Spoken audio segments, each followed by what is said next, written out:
Locked and loaded. This isn't a good promising start. I'm already having trouble with my words. Yeah, I'll figure it out.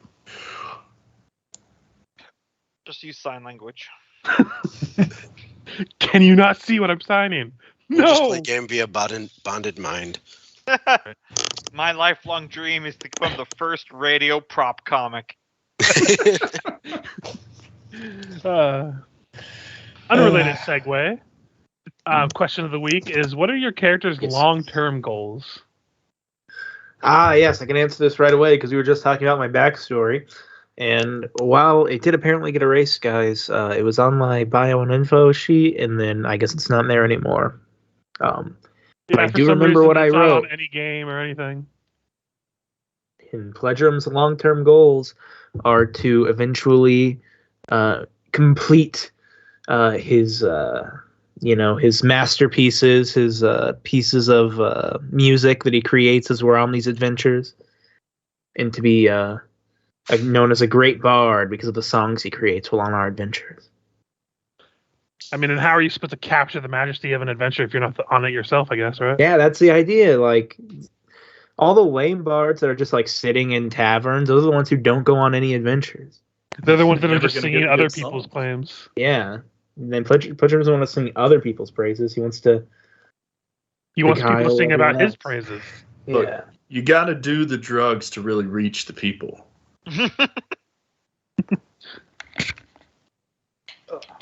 So Pledgerum does not want to be accused of losing touch with the street. That's what I'm hearing. The stream is strong. It's alive.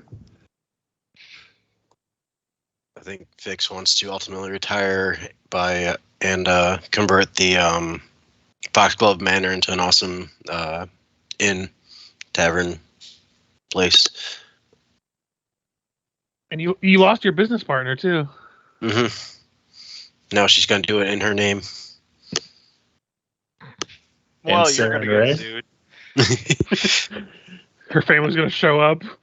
You owe us lots of money for using our name. I mean, it is an American country after all. I'm sure they invented the cease and desist already. Yeah, you guys have been hearing Pledgerum's developing some songs that'll sing our praises already.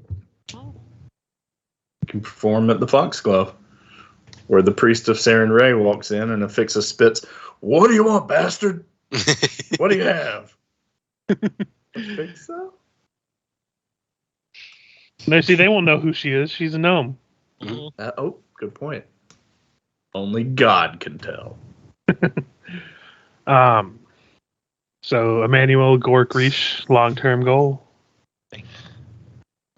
Well, the initial long-term goal is just accruing magical power and return to a tribe, but having seen just the sheer number and some of the marvels of the other peoples of the world, she's kind of wanting to make a splinter tribe and make them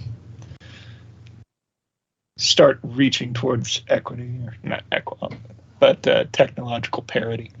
So she wants to make lizards great again? Yes. For which taking over Skull's Crossing is just the first small step. Because it's already a big, beautiful wall. I mean, it's even made out of the skulls of the innocent.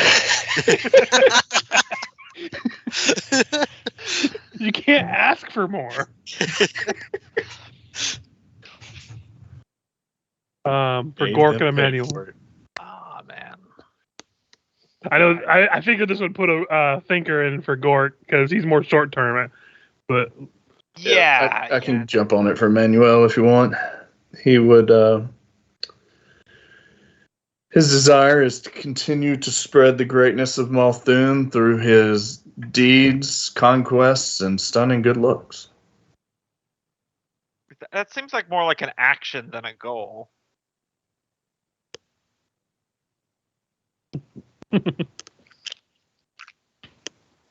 Not going to debate you there.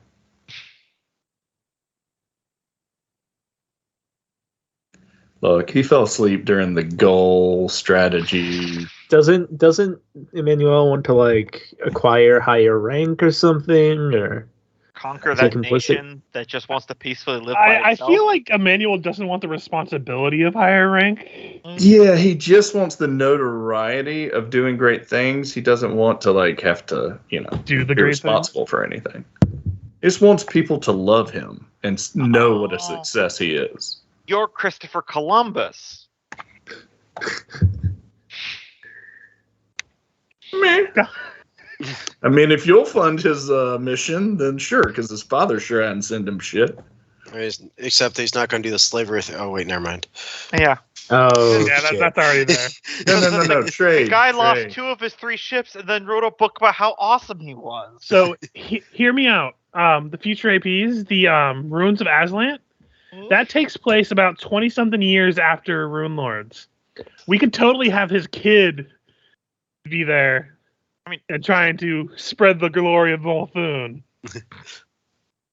I don't know the AP, but I'm totally on board with Emmanuel Depardieu the second. Depardieu. Would it be second or junior? Second. No one's junior to the second. The only one that recalls him junior is the father.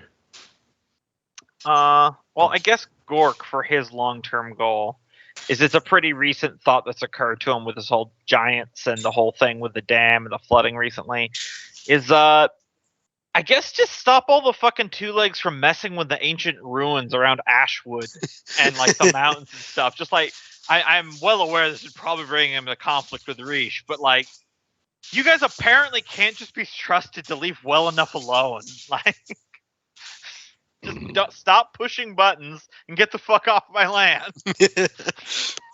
Well, curiosity killed the lizard. Mm-hmm. Not yet, though. I think that's like literally Gork discovering it in the last session. It's just like, I mean, the ogre started it. yeah, The ogres extent of- count. The extent of They're her just grand bigger plan at two the moment legs. is to Yeah. set up the tribe there, get them some sheep to plug into the soul drainer for the thing to prevent future flooding. Do you mean literal sheep or little bitty peons that you've captured? Yes. Goblins, yes. Yep. Apparently, most farm animals have 2 hit dice, so they'd survive 1 go in the machine. Which is funny because there's some as a humans that only have counter 1 to- hit die. Gork, as a counter to your goal, no one ever writes any music about everything being exactly the same as it's always been. I feel like Gork doesn't like music. He doesn't understand jazz. You like jazz? Man, the It's day actually that the only Gork music hears Gork knows heavy- about. If you The ever day heard Gork jazz hears when you heavy die? metal, he's just gonna lose his mind. Mm-hmm. Okay. So last time we were here, you all had finished assaulting the Hook Mountain clanhold, having dispatched a trio of hags, a plethora of ogres, and in addition to an undead human that you finished off post haste at the end. And postmortem. And post-mortem. You fought a couple stone giants and a hill giant zombie. The stone giants are a relative weird sight in a clan hold of ogres. But after you defeated them and looted the corpse, you did find a letter. Afixa having been the one that probably read it because she might have seen the writing of Sandpoint on there. And this isn't common, by the way. This isn't actually in Giant. Oh. It's a letter. We got a letter. Oh yeah, no, I can read giant. That's right. I No, I can't. mean, I can't count. That's what I said. Gork Yeah, can't. but this isn't common, not Giant, is what I'm saying. Gotcha. Okay. Yeah, it's just written in common, which is weird because it's written in the size of a letter for a giant. But it indicates that something about someone has narrowed the search into a town they believe called Sandpoint that could hide what my lord seeks. Someone named Terractinus will lead several of the people as well as the dragon on a raid of the town soon. When they return, they may be pursued and may need your ogre slaves and aid in their retreat to a place called Jorgenfist and to be ready to return at my command. So we kind of left off before you had dealt with anything about the letter. In addition to that, you also have to return the remains to the undead Fae in the Shimmer Glens, as well as anything else you might want to do. So the table is basically yours now. I do have a question, though. That boss giant that we killed last time, he was casting magic. Was that like arcane magic, or...? It was very much arcane magic. So would you say he was the grand wizard of this ogre clan? I'm sorry, I'm just making a bad joke. You don't have to take it serious. like, how do I word this in a way that doesn't sound bad? Like, seriously, why does the Kukas clan have their head honcho be called the Grand Wizard? I don't know. There's a lot of weird things about them. I know. It's almost as if they're not smart. Anyway, moving on. Grand Wizard of the Ogre Clan. Could be a good song title. Well, first thing I'm going to do is I'm going to use my claws and I'm going to mark up the entrance to this cave to let people know that this is bear territory now. What are you going to do about the whoever's in the mines? Baratory. Shit, that's good. Hold on. I just start This is the baratory. And if you mess with you, you're going to go into the baratorium. Yeah, I know. If you mess with us, we're going to bury you. Yeah. I can't bear any more of this. Gork has literally completely forgotten I can't wait that there for more bear jokes. It's never ending. Gork has literally forgotten that there are other people in the mine. He kind of got like lost in the whole like, hey, we're killing ogres and giants thing. Big grisly sight. So yeah, did we want to check out the mines, or are we? What's the plan? Everything that came out of the mines ran from us. They all seemed like just kind of normal ogres, not the fighting type. Well, I'm too. I have to. These seem like more pressing concern is taking care of crazed Fey ghost. That's very true. Yeah, we do have to do that. Well, what about this Sandpoint that's about to have a dragon come visit? Didn't we know we need to go back there anyways, so yeah. I think I have an idea, but we'll need finished study. Where's Sandpoint? Sounds like a lovely place.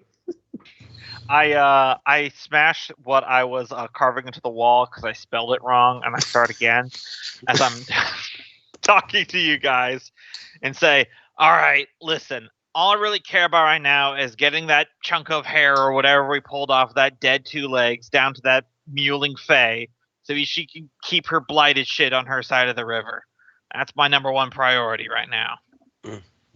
Then after that, I'm definitely headed towards Sandpoint. A lot of stuff going on there now. There. Done. Stand back. Shit, I wrote it in Druidic. Well, anyone who's important will know what it says. So we're moving out, right? Just looks like a stick-figured bear. Do we need to take a rest, or are we good to climb down at this point? I mean, it's not going to get any warmer up here. Yeah. I didn't bring it up because you guys had passed your saves and you hadn't been like there for like hours and hours. But it is very cold. Like people who have like stuff like endure elements and stuff are fine. But most of you after like every like I think it's like 3 hours have to roll a Constitution save that progressively gets harder. Yeah, remember we all bought cold weather clothes also. Yeah. I got furs. So you guys had bonuses and stuff, but it is still cold. Some would say unbearably so. Have we not taken a long rest, by the way? I don't. No, I don't Do we think so. need I one? mean, You guys haven't since you fought the yeah, we basically ended the boss fight last time. Yeah. I still have a few spells prepared, like I could fly myself down. Did any of those giants in there have a shield? I know what you're trying to do, but I am sorry to say that these ogres, not a single one of them in that whole book had a shield.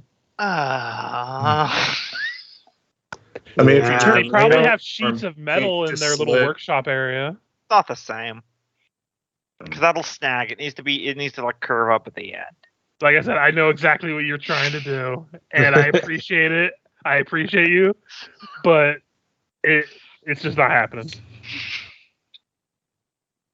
Be a hell of a ride until the sudden stop. Mm-hmm. Just aim for the lake. I do have this bottle of oil. Just rub a little on the bottom. Yes, then it goes from toboggan to boats. Toboggan. Well, we're either staying here in this cave filled with ice and dead things, or we're heading back down the mountain. I say let's head out. I'm heading out. Anyone who wants to stay here can stay here. I'm heading out. Yeah, Gonna I would rather start head out walking. too. Yeah, I'm walking with pleasure. Mhm. I tend to agree with the hairy guy that we should probably return the lover's body parts to the woman who was pretty much wrecking the forest. Mm. What do you think, Fix? Rish? He's already following the other two. Where's As far Rish? as I know, we're down here. I guess that's that. I guess we still have enough energy to go, so let's do this. Water, snow's pretty deep. If you want to ride, you can, Fix. I would appreciate that. It's gotten a lot harder to deal with stuff like that now. Here, I'll We get it. You're short. You see Gork just like cutting a trench through by sheer determination. And spite. Yeah. Mostly spite. Part of it just melts from anger. I mean, also, I don't think he still had uses. He could probably just turn into a bear and go down. It'd probably be easy too. Anytime I want. I thought you had limited uses for turning into a bear. I do, but I mean, I can activate that for an hour anytime I want. Yeah. I had like 4 uses left. So after that. are we doing skill rolls or are we making saves? You don't have to make any saves if you're just heading straight down. The path, now that you're on the top, you can see even through the snow that is falling, the path the ogres have basically carved to go up and down the mountainside. It's a little harder to see from below, but here you can kind of follow the path that they've carved for you. And it's always faster to go down a mountain. Yes. I And know. there's especially no fall. saves for like the weather. Especially on the sled. I'm not gonna make you save for this part of it here, since you're basically spending like a couple hours to get back down the mountain. Yeah. If one shifts All it's his gonna do is give you non-lethal damage, which at that point, once you're on the bottom, is just gonna go away. So it's not really worth making you roll. Richard, Makes if one shifts his armor to his belly, could we all get on top and do like a banana boat sled all the way down? No, because you said it was bolted on. Oh yeah, it's Session 1. Yeah, it's sewn into his skin. What if we rolled him over? That's not true. gonna. Did you just say that your fucking snake's armor is sewn into its skin? Yes. Yeah. That's revolting. Yes, it's quite terrible. It hurts his reflex saves, his fortitude saves, all kinds of penalties all over the place. It's one of the worst things I've ever seen in Pathfinder. And so Emmanuel did it. Did a fucked up, disgusting experiment on your animal companion. You deserve the But penalty. it wasn't an experiment. He knew what he was doing. No, the help knew what they were doing, Cope. This is true. You didn't do this yourself. The armorers, the castle armorers. Oh my god, what's it needs to do when it needs to molt? Yeah, that's gonna be bad. Oh my This is god. the conversation that Don't look under Gork the and armor Pledrum plate. are having this with is- Emmanuel as we're heading down the mountain. Right. 100%. I feel like Gork would take a special offense because he's of nature and he worships nature. Effectively, yeah. Effectively. Like he's a little bit more team mammal than team reptile, but still Fucked up is still Stuck fucked yourself the up. with all kinds conceptual of- horror of this creature's existence is very bad. But look at your tattoos. I mean, you willingly stuck yourself with needles tons of times to certainly improve your strength in battle. Yeah, I did this to myself. Not someone didn't do this to me so they could ride me. Wait, you did your own tattoos? Yeah, I'm not a bitch. Okay, hats off. How'd you get the one there on your back? Wait, don't answer that. I'm going to leave that to the imagination.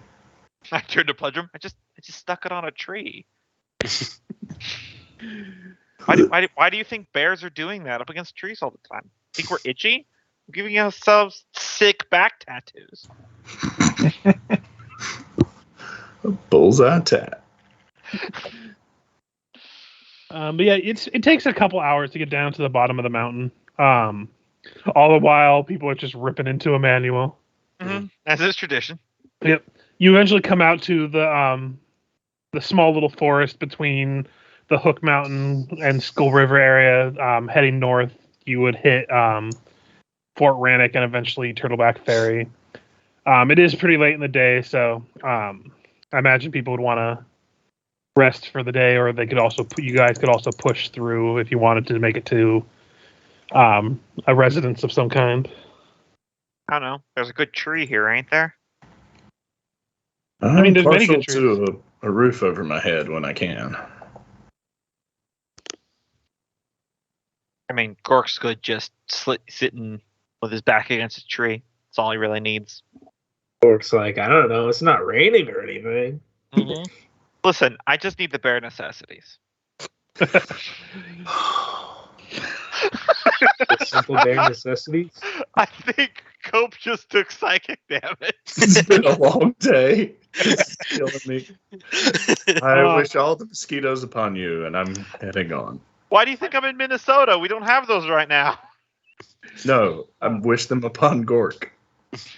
Anyway, speaking of the whole no rain thing, it actually does bring up a good point. You guys haven't noticed till now since you guys have been up in the mountainside.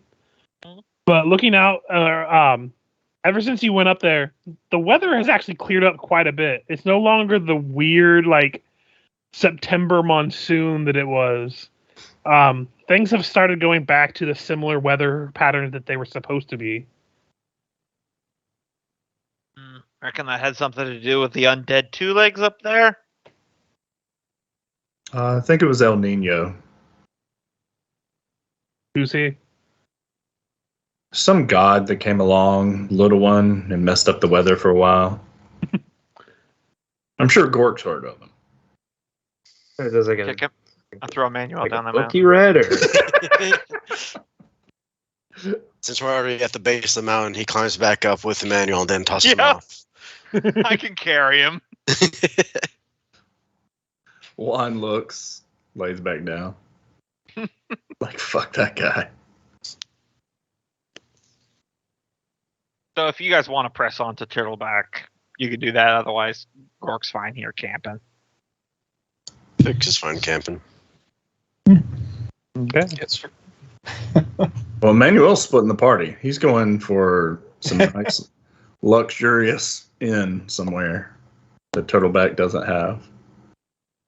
But the people there love him and will probably give him a meal and somewhere to sleep. How far away is it? Back. To get all the way to Turtleback Ferry, you're probably looking at another 6 hours of travel, and it's already Yeah, like fuck that. Have fun on your Oh, walk, yeah, man. I'm like good you could push to like Fort Rannoch if you wanted in a couple hours, but definitely Turtleback Ferry is going to take you pretty much all nighter. That's all right. I can sleep here. And he gets out his 237-piece tent. Well, have fun putting that together. We get up in the morning. We finally got He's some nice weather. I'm just finally gonna done. lay out All my right, let's- bedroll and I imagine Gork just sits down, crosses his arms, put his back to the tree, and he sees Emmanuel wrestling with this incredibly complicated tent. And then he sees Pledrum unroll a bedroll. And he looks back and forth, and he turns to Pledrum and says, I'm sorry I have judged you so harshly up until this point. Then he goes to sleep. Emmanuel, I'm pretty sure this tent isn't for camping. Is this a circus tent?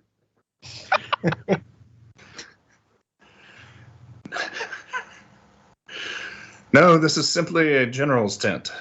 Nothing but the best. Have to have room for quarters, planning area, breakfast nook.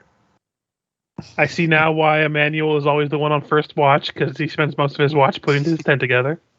Like General Bubbles is a clown, or This is I think this would be the first time he's used this tent since it's cold weather. Can we have him roll a craft check to see how well he puts it together? Yes. Yeah, that's a good idea. Roll a craft. Absolutely. We might want to put a -1 on this because this may be the first time he's done it. Your craft is already probably pretty poor. Without just supervising. I mean, you put it together. It wasn't easy, but it wasn't easy. You're up until about midnight to put it together.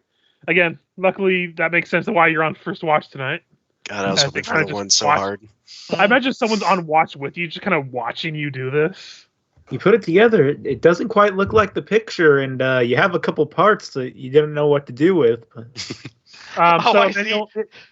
These are for the campfire. You go to sleep in your tent. There's definitely part of the left flap says top on it. You definitely go to sleep in this tent, and you're satisfied that it's put together. But by the time you wake up, the top part of it has kind of bowed inward. Oh yeah, and it's more like resting on top of you inside while you're inside the tent more than anything. The ground shifted. I love that Emmanuel's been on this adventure for like a couple months now, right? It's been a bit. And he's just now decided to unfold his tent. Again, this was the first time in the snow. It was cold. He wanted his tent. All you other clowns are just sitting in snow. I have to go back and check my notes. I'll probably do it before next time we play, but I actually do have a timer that I've been keeping. I think you're at around 3 to 4 months now from the start of the campaign. We were walking through the one forest with all the rain. We made it to the forest, so we're not in the snow. Yeah, but, I mean, before that with Emmanuel.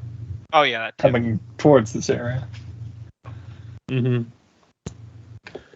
Well, maybe he just remembered he had it in his saddlebags.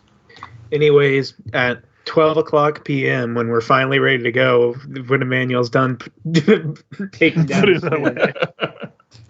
the tight little rolls that it came out of, that's not at all how it's going back on. I mean, it just looks like someone had a trash bag full of just oiled canvas. So, well, Emmanuel's packing up his tent. Fix would be find a little place to wander off a little bit. Just seek a moment of prayer, really. She's been through a lot, lost a lot of people these past, several days.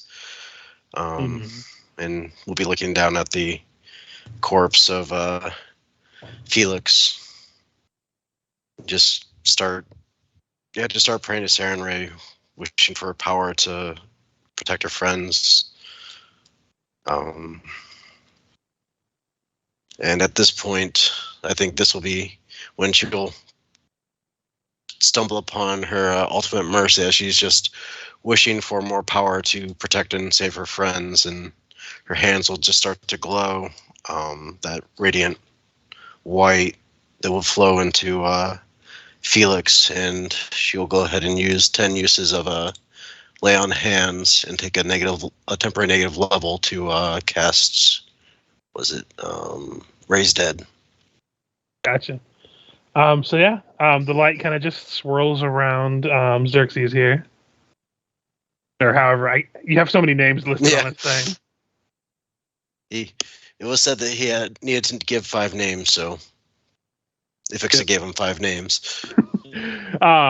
but the light kind of swirls around him for a moment as you have your eyes closed, focusing on it, and you hear before you see, just in the voice of Xerxes, like, "No, I'm too pretty to be dead." as you open your eyes wide, you see the cat version of Xerxes just sprayed out, like, you know how when you see kittens with their arms and legs outstretched and like when they're trying to fight somebody. Yeah. Yeah, he's sprayed out like that, and he's like just looking at you. He's like, "I didn't say anything." That awkward moment where they're just staring at each other. Yeah, You're okay? looks at himself, snips himself. Yes, Fix would pick very him up tired. and just give him a wholehearted hug. Unhand me, woman. Not yet. A little bit longer. That kind of sad cat slag. They're not fighting the grip. They're just like there now. It's all the more because she does have that childlike stature, so it very much is like a a child with a cat. It's just putting up just with runs the back bullshit. to the party, and the cat's just like sagging legs straight down. She'll come back all jubilant. He's okay. I wish think I brought him back. Oh shit, it was dead? The cat. It's a cat. I just whispered to Pleasure, did she always have a cat? Was that a... Oh, Is right. it It a was new the, cat or an old it's cat? the thing that it doesn't smell. It's a cat. It's not a cat because it doesn't smell like a cat. I know what a cat smells like. That's not a cat. And then as Pledrum sees Emmanuel putting up the last fist, and he'll go, "Give me a second." And then he comes up behind Emmanuel and he slaps his back like maybe an uncle would, and he goes, "Listen, buddy, I appreciate the spirit. They got a magic. They got spells, okay, for this kind of thing. What? So let me tell you, what if next time we're in a town, we'll find a wand or something for this, okay?" Oh God, I didn't know they had wands for this. I'm pretty sure this thing's broken anyway. I mean, it Some is pole- now. Some poles are bent at odd angles. I'm exhausted. Why wouldn't they make all the poles so much easier? Okay, so the early afternoon hits after this whole debacle of the tent. And what would you all like to do? Can Emmanuel get a rest? Emmanuel's had 37 minutes of sleep. Well, the way I see it, we should make it to the river. I can catch some brunch. Then we go on to the mush fence. Yes, seems best. Sounds good to me. You brought up the message at this point, I'd imagine. So I don't where are we remember at if we've- now?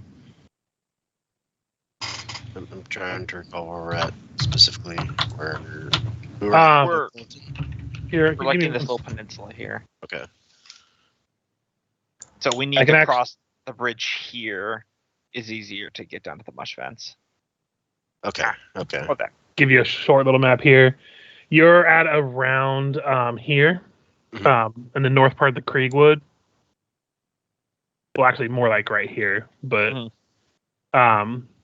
I would say with Gork, you'd probably be able to navigate the woods pretty easily, so you could probably just make a straight line down. Yeah, I've got woodland stride. Yeah, these measurements for this map in particular aren't accurate, so don't mind those. But you could easily get to Turtleback Floor area, or if you wanted, you can cut across to the Bitter Hollow here and then just walk down to White Willow and the Shimmer Glens if you didn't want to go to Turtleback Ferry first. And where is it that the White Hollow. White Hollow? Yeah, White Hollow okay. Will. the Fey Woman is in White Okay. Willow. Yeah, I think we just go to Bitter Hollow and cross over to White Willow. I think Kenneth was asking about Afixa in the letter, though. Yeah, I didn't remember if we've actually discussed it amongst the party. Yeah. I don't think you have yet, no. Okay, so yeah, we'll just say, just given how busy things were yesterday, as you know, the tents being packed up and all that stuff, she would say, "Oh, right. By the way, I did come across this back in the caves," and would read it aloud to everybody. Yeah. It definitely seems like there's going to be some kind of attack at Sandpoint in the near future. So once we get done at White Willow, I'm headed back to Sandpoint. I'll join you. The devout from Malthun must save another town. Again. I don't like that all the giant two legs are on a move recently. I would like to be able to consult with Mama Blackclaw back in Ashwood about this. How far away is that? Ashwood. Yeah. Oh. Like, and this is also narrative time. If you guys wanted to split up until you guys departed for Sandpoint, that's more than fine. I'm gonna let you know now. After dispatching all those ogres, there's not many things here that are gonna threaten you. You've pretty much killed the top dogs of the community. It's gonna take a while for things to resettle and for things to move in on the ogre's territory. We left scorched earth. Not a single living thing in our Well, I path. mean, yeah, think about it. You guys killed basically an entire ogre clan. You guys killed a bunch of trolls that were occupying the Skull's Crossing. We killed a mythical creature from the lake. You killed a mythical creature from the lake, and you killed a bunch of weird cannibal half ogres. Well, I don't know. Are ogres people? You tell me. The half ones were, but they just weren't very good people. Well, I need to pick up some myself from Turtleback Ferry anyway, so if you need to spend a bit of time in Ashwood, and you want to join us, we could wait in Turtleback for you for a little bit. All right. Good. I wasn't keen on parting ways here anyway. Don't trust you guys not to get lost in Creekwood and then not make it back to White Willow with that. Or maybe you'll get in like an argument with a Fae and then you'll end up killing her or something like that. Then everything will just get worse. It would be good to have you to guide us to avoid such things. So you guys are navigating back to the path to Turtleback Ferry, and then Gork's gonna break off to go talk to his mama. No, I believe we're doing the White Willow, then we'll be parting ways for a little bit. Gotcha. Okay, so you could probably get to White Willow with Gork's help navigating these woods probably within the day. Do you go through Bitter Hollow and down to walk the way, or do you try to find a boat to take you from Turtleback? I vote not boat. All right, I'll trust the guide. Gotcha. Definitely not saying that because Gork and boats don't mix. But yeah, you go through towards Bitter Hollow, which is just in terms of, like, you thought a lot of you that have been to a bigger city, even like the Sandpoint, Turtleback Ferry already felt fairly small. But Bitter Hollow is just nothing. There's like 6 houses and a trading post with a very small, like, 1-room inn. Is that a shed? I think that's a shed that's advertised as an inn. Yeah, more or less, it's not too much different than that. It's very much a hunting and gathering kind of trading post that anything that probably of anything trading, they probably take to Turtleback Ferry or take somewhere else. It's very small, but you make it right through. Some people kind of give you some odd looks. You hear a couple of them whisper like, "Is that the weirdo from Ashwood?" And they're like pointing towards Gork. What, you got a problem?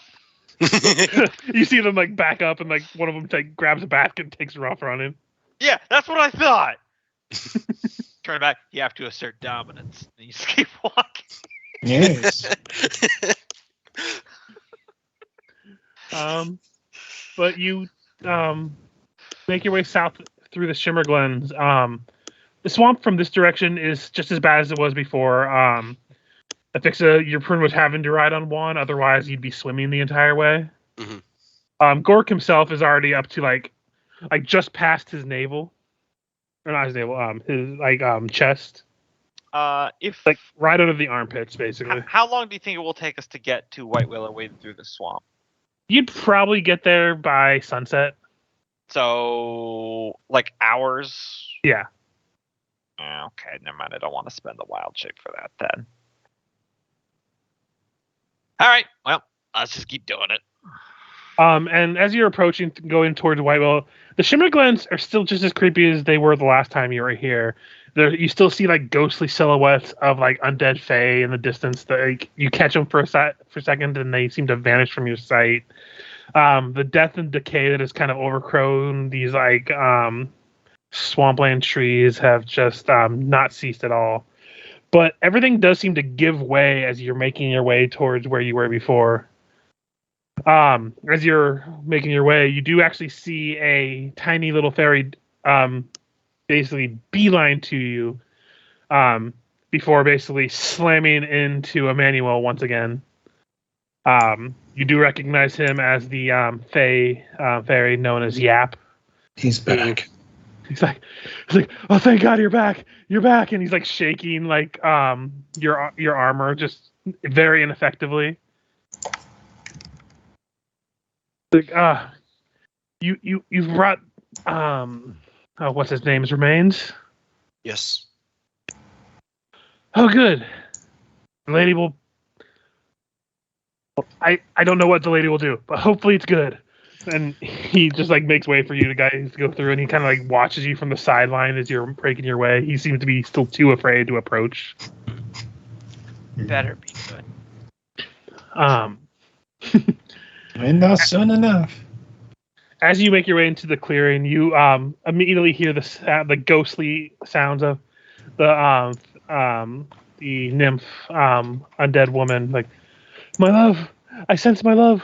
Where is he? And she's like materializing the same like fractured appearance of her arms and legs, like reminiscent of after her limbs were shattered before she died, still remain. And she's like, she almost like was looking around like half blinded, looking for him when she doesn't see like his body. Vix would present what remains that they brought. And like she immediately just beelines to like it's like one of those things like you blink and she's in front of you. She like, yeah, she kind of just takes his remains in hand. Mm-hmm. And Vix would take several steps back, not wanting to be too close to whoever's about to go down. It's hard to convey the feeling with the spirit as she can no longer cry, but you definitely see the crying face kind of begin. Mm-hmm. And she's like, "You did it! You returned him to me." And she's like thanking you profusely as she's like holding the remains. As you see her begin to focus, and her form begins to dissipate as she's focusing. And she's like, "I cannot thank you enough. I may not be able to be with him, but I can save my love." And as she like sets the like remains of him on the ground and they begin to reform, she looks at you all and her eyes kind of move across you all. She's like, "I don't have much power, but a boon for one of you." And she looks at Pledger and is like, "You." She's like, "Come to me." And she's like motioning over to Pledrum. All right. Sure enough. They never pick the best looking. Yeah, she kind of places her ghostly hand that's like almost completely gone at this point as her form's fading, kind of touches it to your cheek, and you feel a warmth hit you as you gain the Nymph's inspiration. I'll go ahead and post what it does here. Essentially, you get a +4 insight bonus on all will saving throws, craft checks, and perform checks. And you can do an additional number of bardic performances equal to her charisma modifier, which is +7. So you have 7 additional bardic performances per day. All right. And this is permanent, by the way, until you die. Rock on. But then she kind of like her like final moments are like her vision returns to the body as it begins to reform, which I'm going to roll on the reincarnate table to see what he gets reincarnated as. Troglodyte. A dwarf. As Same you see difference. this dwarven man begin to reform, he reforms essentially as she vanishes. She seemed to have used what little remained of her essence to return him to life. He came out ugly. And yeah, he's a very stereotypical dwarf. Long beard, long hair, completely ginger, but it's kind of hard to tell through the muck of the swamp that's already kind of coating his body. What should I call Completely in the nymph buff. thing? Hmm? What should I call the nymph thing, just for my sheet? It's just called inspiration. So yeah, Nymph's inspiration maybe, because that's Yeah. what to say. Emmanuel, do you have any spare cloak or anything like that? I kill him. I'm joking. I'm joking. Yeah, here. This is not something I'm going to wear anymore. He takes out the tent. No, Is it like supernatural or? It is supernatural. I mean, if you're so concerned about the fledgling there, he can have my kill. I don't need it. nope. Here, this one isn't being used. But yeah, he eventually begins to stir as he looks up at you. He's like, "Where am I? What's happening here? Who are you people?" Take it from me, things are going to be weird for a little bit. Out of character, what was his name again? His name is. I'm going back to the notes because I get names confused in this pretty easily. His name was Lamatar. Lamatar. You're Lamatar, the captain of Fort Rannick, right? Well, if you know me, I can't say I can exchange the pleasantries, but yes, I am Lamatar. I am Like, Afixa. I am one of those that helped liberate Fort Rannick from occupation, among other things. Like he snaps up, occupation. What the? It's like, why are you all so tall, except for you? And he kind of points to Afixa and Gork. But why are the rest of you so tall? Well, your beloved brought you back much in the way that I was brought back, and that this is your new body. It is not the same as your old body. She wouldn't stop crying until we brought her a chunk of your corpse. Also, I'm tall because I'm part angel. I imagine through the course of many questioning to kind of inform him what the whole gist of what's going down is. Yeah, can't get him completely up to speed. Yeah. I imagine you're at this point talking and walking, so you don't have to spend the night in the swamp. Yeah. And the swamp itself has started to very slowly recede this eerie feeling. You don't see any more ghostly visages and stuff, but a lot of the stuff that is dead is still very much dead. As you're informing him of what's been going on, it's very much like the messy crying that he's doing now after he finds out about the Fae that he was in love with. It's like that very snotty kind of crying, and it's just getting into the beard and everything, and it's just unpleasant. Fixes trying to console him as best as possible because, again, she gets it. He's not used to being a dwarf and having such a big beard, and he winds up thinking it's just part of the clothing and blows his nose in it. It's just awful. We'll fix that later. This is a mess. Is that Sprite that kept hanging around us nearby? Yeah, while you guys are explaining this to him, Yap is completely misinterpreting the mood of everybody here, and he is just happy and excited and talking. He's like, we did it, I knew you guys could do it, you did it, but I helped and I did it too, so technically I'm helping. I just want to full on grab him. Yeah, it's not hard. We need to talk. Take him to the side while they're explaining everything to the crying man. Mm-hmm. Go. All right. You know a lot of the Fae in this here glens, I take it. Yes. He's like very All nervous as you're just holding him there. All right. This is how it's gonna be. I glance back at her. Fucking two legs that live in this valley don't know shit for shingles what's going on. Oh, look, all the ogres and the giants ran ran out of muck, came in here, killed your lady. Everything nearly flooded. Everything went topsy-turvy, and we were all wandering around not knowing what's going on. There needs to be a little bit more communication between Shimmer Glens and Ashwood in the future. If something like this starts happening in the Glens, you need to fly over that lake and find a bear or something in Ashwood and actually let us know. Because we can't trust the humans or even the priests of One Eye to apparently know what's going on anymore. Well, it's going to be kind of hard to talk to the bears. They all left. I slam him into the ground and pick him back up again. I'm sorry, what? He's like thrown for a ringer after you do that. He's like, hold on a minute.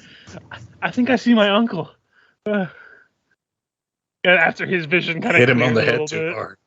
probably some more I am shaking like- is involved. I am like full on the shifter claws have instinctually extended. I am starting to get hairier as the lycanthrope form is coming out like unconsciously.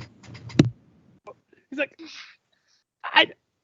why are you killing the messenger? And he's like, they all left with a bunch of really tall folk, and that's all I know. I fly around a lot. I happen to see it. And you weren't gonna mention this? Well, I didn't know you were like this. And he kind of motions to your bear claws. What else am I supposed to be? A dwarf? The fuck is a dwarf? Oh boy. Where were they going? And we're gonna bring the temperature in this room down a little bit. Yeah, Pledrum is playing a nice, comforting song as Gork is having a meltdown. He's like, I don't know where they went. They just were going with these people. In hindsight, they looked like they were on leashes. That's probably my bad. You think? But All of them? I mean, probably not all of them, but a couple dozen. There was a couple really big ones too, like big. Mama Blackclaw? Fuck if I know who that is. Papa One Ear? Fish Fur, Stump Scratch, any of this meaning anything to you? Should it? Is he doing a dance?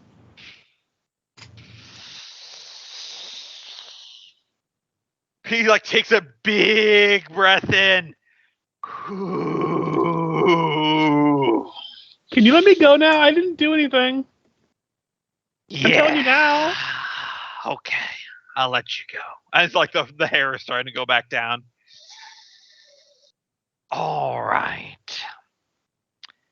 Before I let you go, don't worry, you'll be fine, except for the bruises. I don't know. Which way did they go? He kind of thinks a moment, and he's like, I don't know exactly where they went, but they did leave south, I think. They were really big, like bigger than ogres. Giants, 2 legs. Yes, killed some of those. Following the river.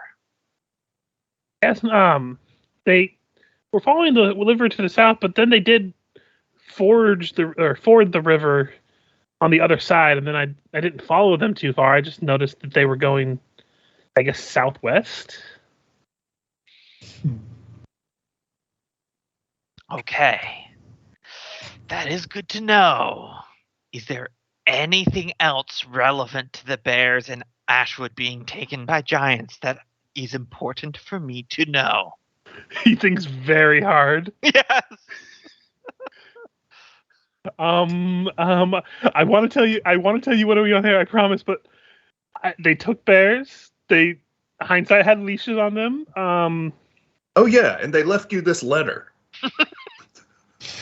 He's like trying to think really hard, and this is also me checking some of my notes to make sure I don't fuck up anything.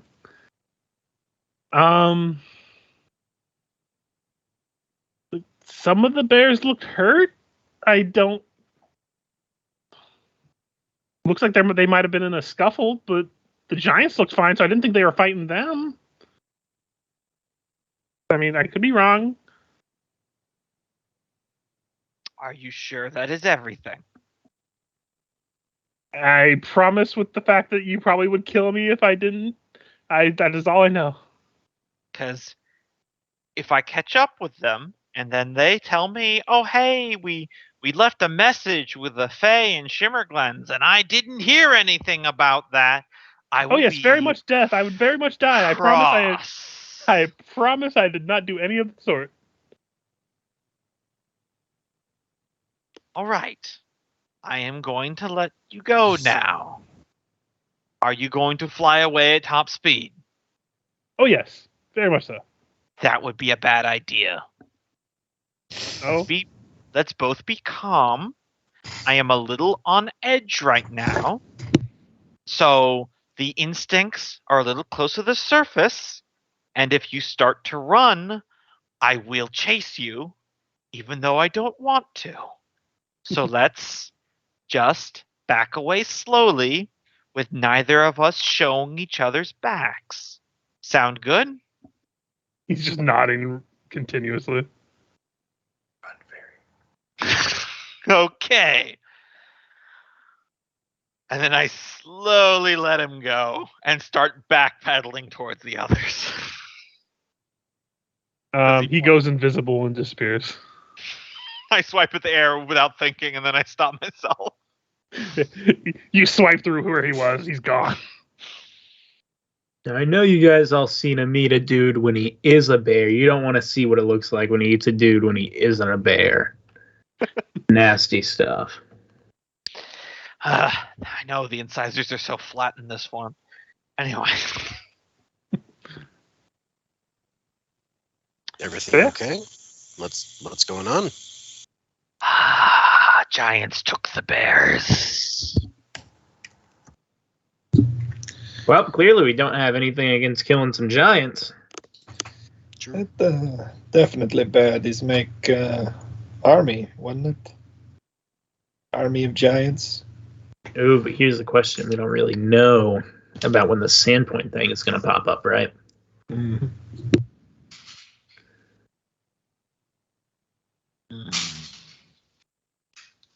I need to get after them. It might have any of my brothers, maybe Mama Blackclaw. I don't know. The sprite was useless. I just shout to the air in general. Do you know how many giants? You didn't ask how many giants. Son of a fucking... If I find you... I don't know. Multiple. There will also be bears there.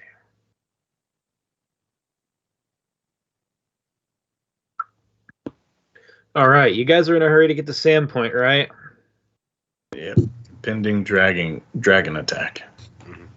Well, I hate to suggest it, but just to be safe, why don't our two groups get our own affairs in order? You guys can go be ready at Sandpoint, and I can go help Gork rescue these bears. I don't think if it's a couple of giants, of course, we might have to back out and return to Sandpoint, but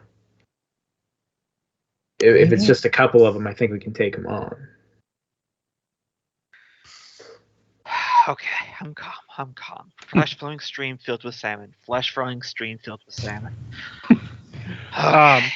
Gork, you didn't hear about how many giants there were, but you did know that there was like more than a dozen bears they were taking. So you imagine bears Yeah, being the size they are, it'd probably be more than a couple giants. yeah. Oh, yeah. Because even if, say, like a stone giant as big as they are, Mm, they could maybe have two bears, one on each hand, maybe. If y'all are Consider- talking about that out loud, Considering Manuel would. giants are like large-sized creature. That's like a human trying to wrestle a Great Dane. Yeah. Or more like a Manuel would lab, but still. take Pledrum aside and say, "Look, I'm not gonna say this out loud to that one over there because he seems a little emotional right now, but I understand why he's angry. But logically, they didn't eat the bears. They're probably not gonna kill them immediately. We can What else do you help capture y'all." bears for, Emmanuel? I don't think they're going to run a circus. Well, I've heard of some. Or is that where you got your training them tent from? I've heard of some training them for war, those types of things, which takes some time. But if y'all go with us and help at Sandpoint, we'd be more than happy to help you go slay a bunch of giants and get these bears back. Is also possible this same group of giants planning attacks Sandpoint. That's true. They might be the ones that show up there. If we're taking the back roads to Sandpoint. By the way, how far away are the? So you know the direction those giants are, right, Gork? Yeah. let me go to the main map. Yeah. Moving south along the river, southwest. So you're around right here in the Shimmer Glens ish area, right here. He said that he saw them go from Ashwood. Yeah. So he saw them go from Ashwood and cross the river somewhere past the Shimmer Glens here. So for all he knows, they're anywhere in this region here. That's important because this is the way to Sandpoint, which we've seen you can go this way, then that way, or you can go this way, then that way, or you can come down the river into the lake and that way. So maybe we can pick up their trail. Maybe they are the ones heading towards Sandpoint. They had to cut through the fucking mush fens. You can't track people through swamp. Even giants? He's very hard, yes. I mean, what's the difference between a giant footprint and just a medium-sized puddle? Broken branch high up in a tree versus a broken twig on the ground? Listen, there can't be that many giants left in this woods. I think these bear giants are probably the same giants who are going to invade Sandpoint. If we get up behind them, then we eliminate two problems, right? By the way, for Gork, how long has it been since he's seen his bear family anyway? I imagine he probably saw them a day or two before he ran into Pledrum that first time, and we got involved fighting that boogeyman. So, I mean, bears are kind of solitary creatures. Yeah. So maybe, I don't know, would you say like a month? Yeah, that sounds. I was thinking probably like a month to like 2 weeks at the earliest time since you last saw him. Simply for the adventure you were on with Pledrum, even if you had seen him right before that. Yeah, I imagine that whole jaunt didn't take immediate happenings. Mm-hmm.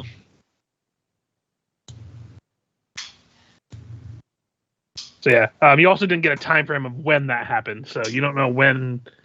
Like the only way you could really determine how far that would be was to figure out where they went and stuff like that, but you don't know exactly how long. Like, I'm trying to think of how to word this. Yap didn't tell you how long ago that the bears were taken, just that they were. Do we want to try our luck at Trollback Ferry or Fort Rannoch, see if there's any horses to spare? I mean, I still have got mine, and she would hold up a miniature figurine of a horse. Can you still ride a big horse? Nothing. I had no idea if one to get far away. Using same idea as Little Jump, I think I can take us maybe a mile away.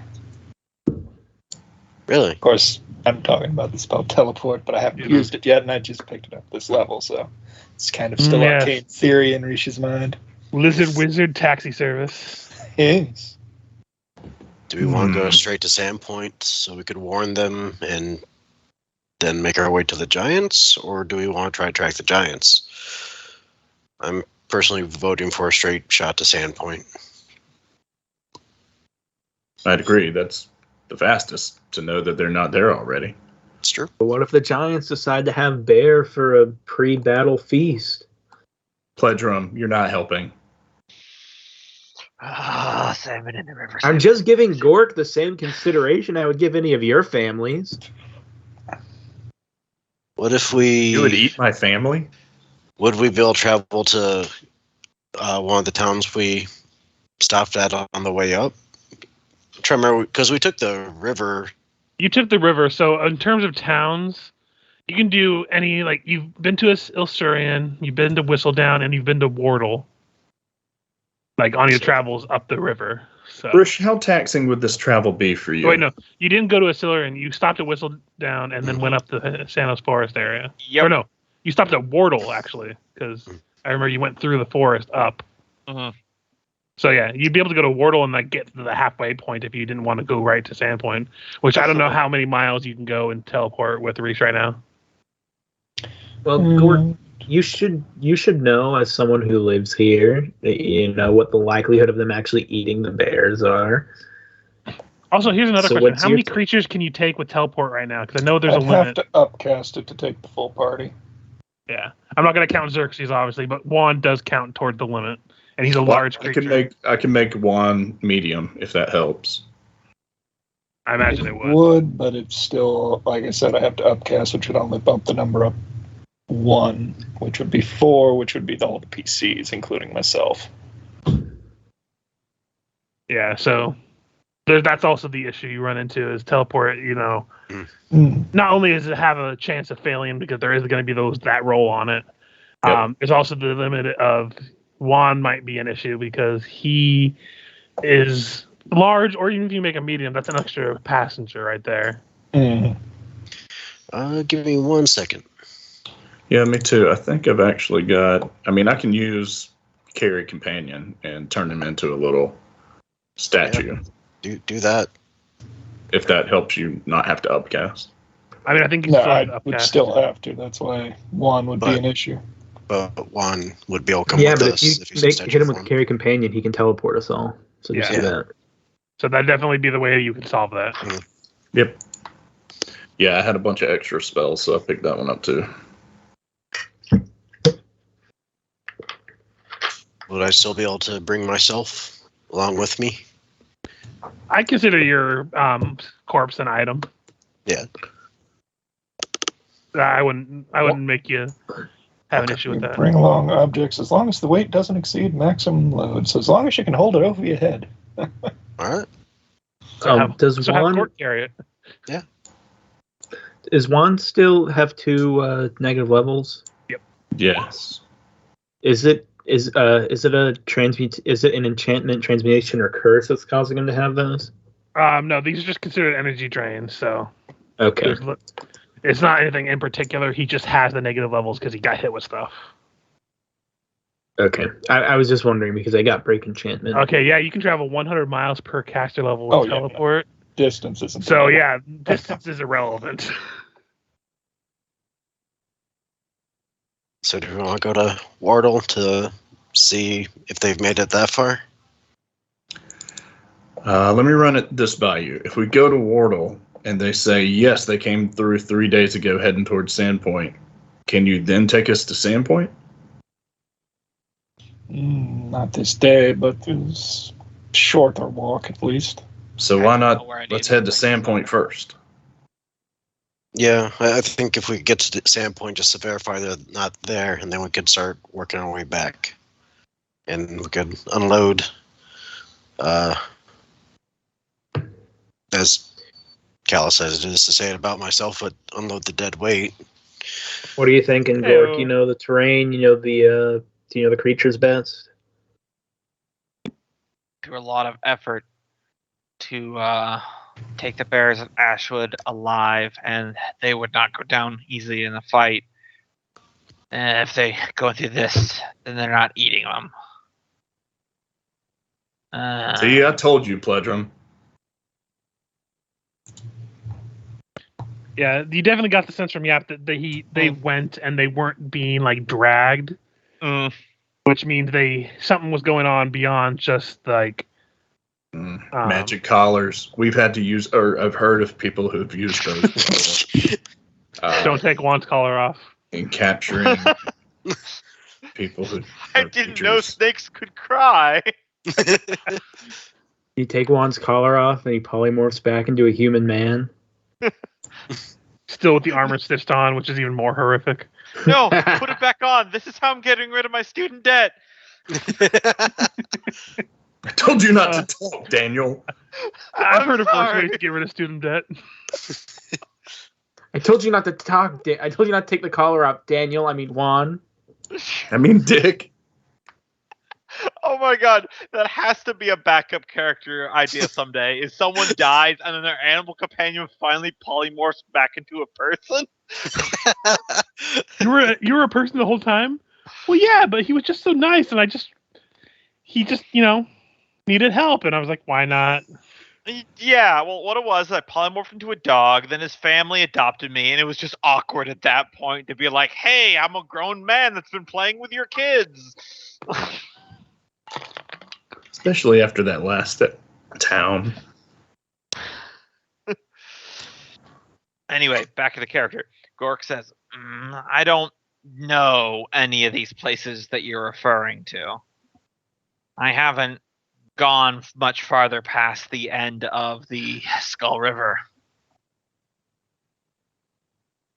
Bears aren't particularly migratory.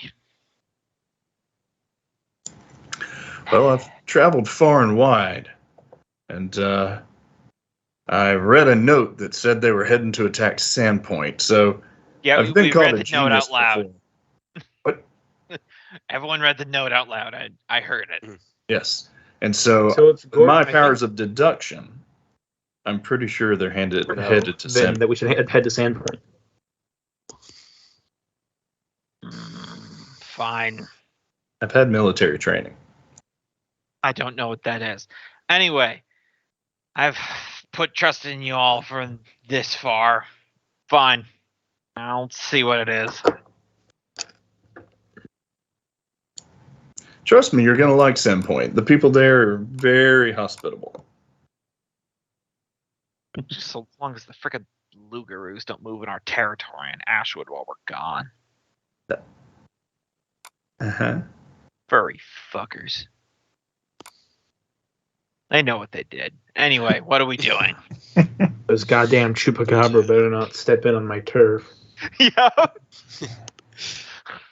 Need to Crispy stop by blood. Turtleback Ferry for a little bit just to grab a few things so we could teleport to Sandpoint. I just like the idea that the interior of Ashwood is just the Hatfields and McCoys, but with woodland creatures. I do like that. That needs to be canon now. Did you hear the woodpeckers sided with the bears? So if you're gonna go back to Turtleback Ferry, you would have to rest at that small little trading post after you get off of the swamp, because getting out of the swamp is already gonna push you through into like the late evening. Mhm. You could push through to Turtleback, but you're probably looking at the next morning before you get there. It's up to you if you want to do that or not. I want to test it out. I could teleport us to Turtleback first. You could. Yeah, Is there any lava between us and Turtleback? all of it. Shit. Underground. That's right. Man, I forgot that happened just last week. Okay. Seems Every like it time is. you teleport, it's just going to be in lava from now on. Right. So yeah, Reach, if you want to teleport to Turtleback Ferry, you can, and we'll have our first roll on that table. This is going to be considered seen casually, since you haven't really spent a lot of time there. Real quick, because we do have an extra person. The captain. yeah, Right, the captain. Like when you're like bringing this up the door, it's like, I mean, I seem hardy enough. I could probably just find my way to Fort Rannoch if you guys are busy. You did say there's some people there up there still, right? Yeah, there's a few that survived seeking assistance.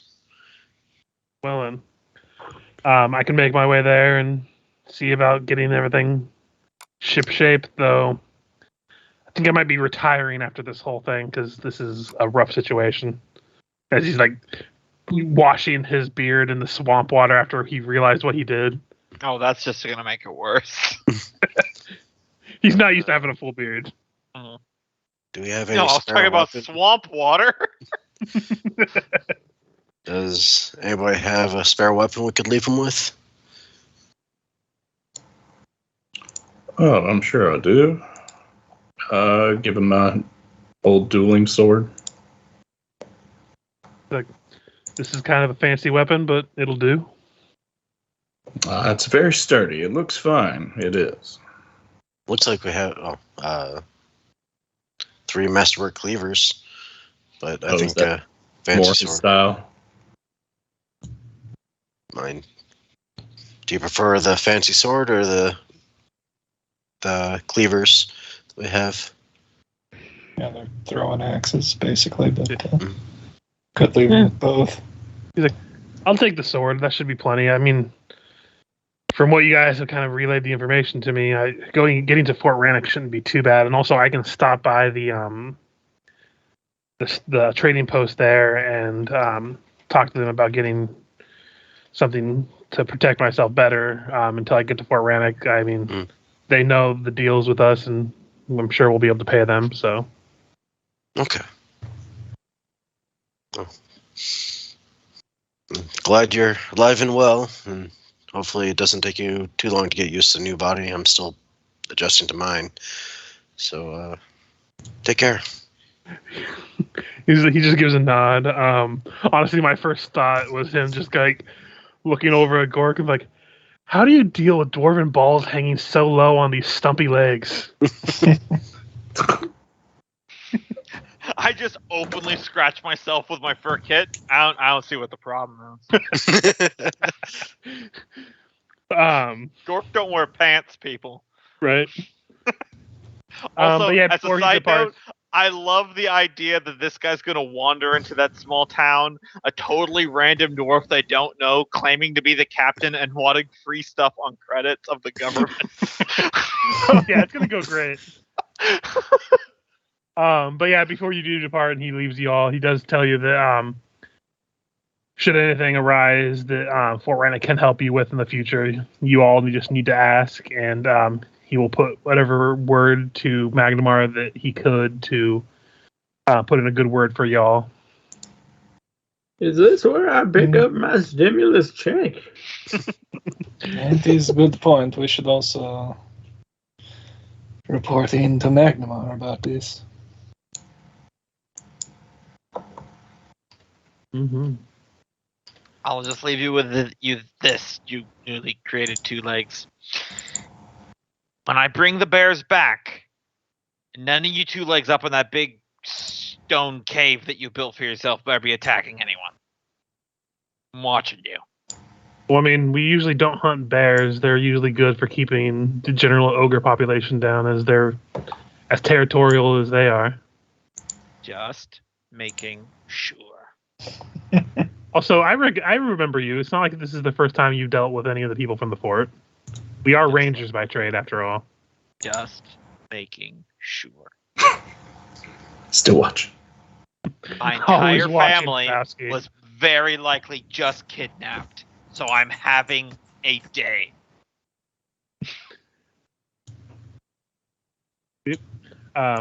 Pleasantries or lack thereof aside, Reese, let's go ahead and roll on that table and see what happens. This is a seen casually, since you haven't spent a lot of time at Turtleback Ferry, rather. Mm-hmm. Still pretty bad luck to have to get to a mishap or anything, but Well, in theory, it went through. it'll happen in a second. Oh, It's roll mishap 20. was on the dice. 18. Yeah, so you are on target. So you teleport exactly where you want to be inside of Turtleback Ferry. Probably near the church, as that's the bit I've seen the most. Oh, that's disorienting. We're back. Yeah, you just teleport there and you see a bunch of people like moving sandbags and stuff, and immediately like a bunch of them fall over, and then they realize who they are, like, and they're just immediate questions of how you did such a thing, because small town folk don't see that kind of magic very often. Mm-hmm. Threat to answer with probably a bunch of arcane terms that are both A, badly translated, and B, way over their head. They're like, wow, that's so cool how this lizard slurs his S's when he talks. If they start crowding too much, I'll start snapping at them. Don't worry.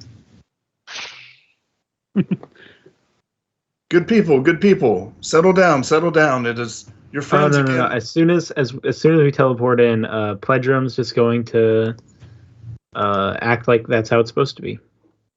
Did I do? Oh, why didn't it? There we go. I'll also do some ghost sound. Yeah, they think this is a performance at this point to lift their spirits, and they are all over it. If they had money, they would definitely tip you, but these people are poor as can be.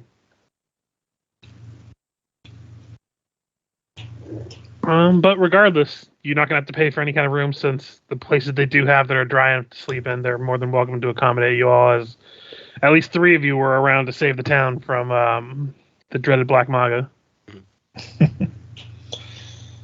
Which I was just looking over something. I think that would qualify as Nightmare's return from the lake for all to behold. So at night, Reach is kind of thinking, it is very concerning. Just a tad. Just a prophecy. A prophecy. Prophecy. To shred, you say? We was flood from all the rains damaged the dam upstream. Big creature came tumbling down in floodwaters. The Black Magia. Gork, you wouldn't recognize the name, but as they describe this creature, yeah, this is very much also a tale that the bears tell to each other about not going near the Storval Deep. Yeah, the Maga. We just called it a Maga. We never acknowledged its color. But yeah, it was the Storval Deep is filled with for bears, probably the most delicious fish they could get their hands on, but every time a bear would go up there, they run the risk of this giant tentacle monster basically grabbing them from the shore and pulling them in. But the line goes, Nightmares returned from the lake for all to behold. And all of this town was in or near church when it came out of the water. We managed to kill it, I think. Never can tell with some of the other creatures, but it didn't kill us, and it stopped moving.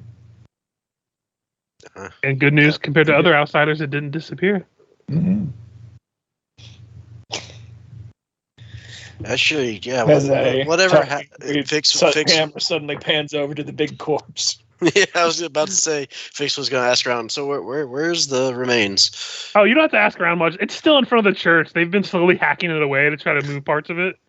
But it's one of those things that even before it started rotting, the smell was revolting to the point where people could only be around it for so long.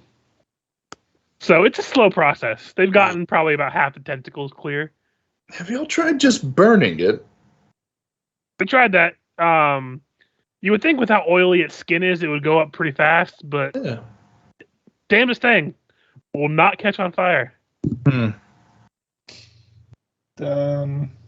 talk of dragon with this raid make me wonder about the next line, which go Ashen Claw and Leathered Wing lead to lands untread.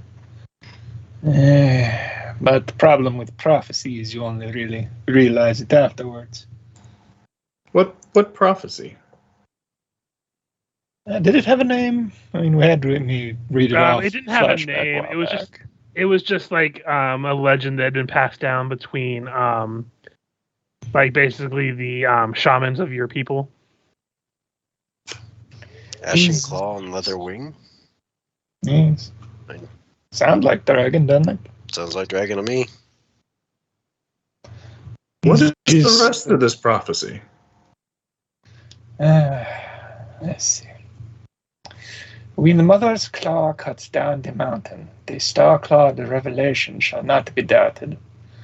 Warm blood spoils when death chases death. The rot will spread with snake's tail and liar's breath. From the obelisk will come the signs foretold. Nightmares return from the lake for all to behold. Ashen claw and leathered wing leads to lands on tread. The final sign descends upon the 7 heads. Doesn't really say what will happen, just that the sign will appear on the 7 heads. Does anyone know where the 7 heads are? I imagine that's the whoever is orchestrating all this. I mean, Does Ain't anyone that, know where there's a big head? Ain't that those big ancient 2 legs that used to think they owned all this way before Mama Blackclaw's time? Yeah. Something lords, I don't know. The Thessalonian? Maybe. Yeah. I don't know. Mm, 2 legs love your titles a little too much. Your small historian is rolling in their grave. Yeah. yeah, I was about to say, Yep. Jewelman would know. Hmm. Maybe I should have asked her. I'm sure there are other halflings who know. Reese is now regretting that she didn't save Lucilla's head to ask things later. I mean, what Well- happened to that body? We it's safe at the church, right? Yeah. That's right. You wouldn't let me burn. Well, we'd have brought it back with us and probably dropped it off on our way to the. Yeah. It was there with I think the only body you Yes. burned was Gogmirth, just Yeah. because it felt fitting for a goblin to be burned in a pyre. Yeah. Yep. And we do have those amulets of free peaceful repose or whatever. Yep. So, yeah. It's all just funny words. There's a saying amongst the bears. If you keep looking at the fish farther upstream, you miss the one by your claws.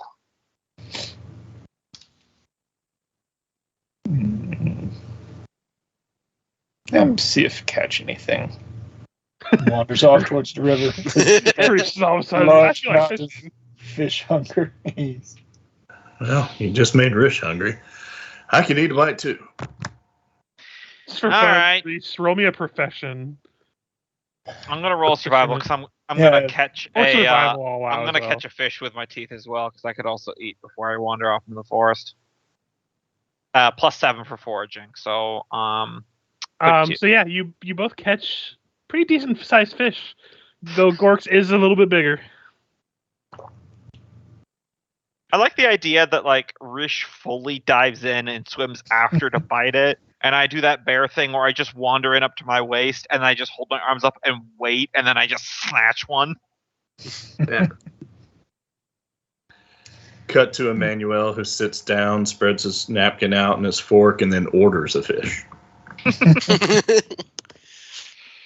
Emmanuel, your fish that they give you is very bony. And I just roll up with a full salmon. Just start eating it raw. I mean, you say that, but raw salmon's pretty tasty. Oh, I've had raw salmon. Mhm. It's called sushi. Yeah. Anyway, Even though it's not raw, smoked salmon has the texture of raw Yes. salmon, but it is delicious. Yes. and unlike the farm stuff, this one would actually be pink. Smoked is amazing. But yeah, without too much ado, the day passes unless you have anything in particular you want to do while you're at Turtleback. After I eat, I'm just gonna assume bear form, and I'm gonna just wander into the edge of the Ashwood just to check on the old turf. I imagine I'll find that everyone's gone, but I'm not gonna go deep. I'll make sure I'm back before. Yeah. You do smell a trail of a family member.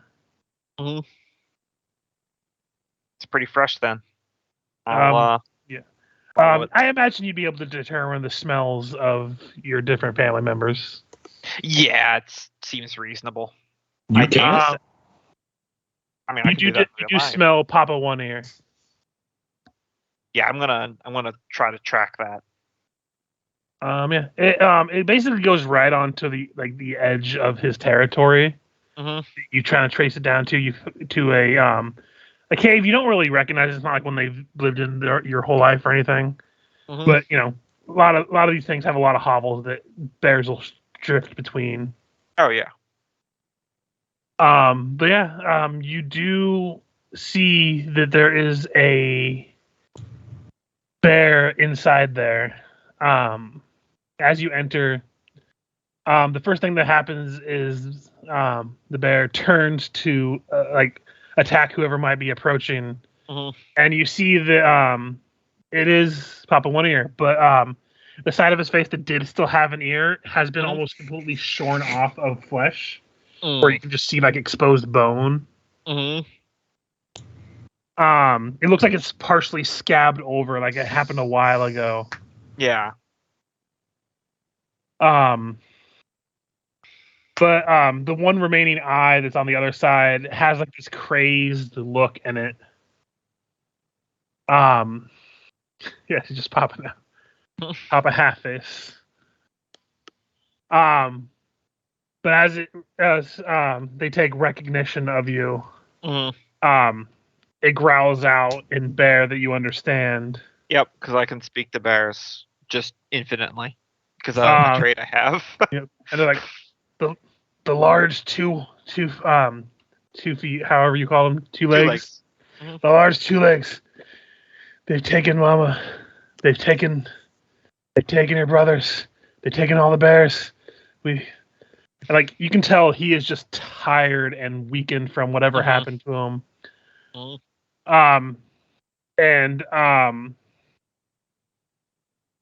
The best he can get across, as he's like, of course, they're a wild animal. They are feral, but the feral kind of tendency in his head is just like one of confusion and anger that's kind of not been cleared. About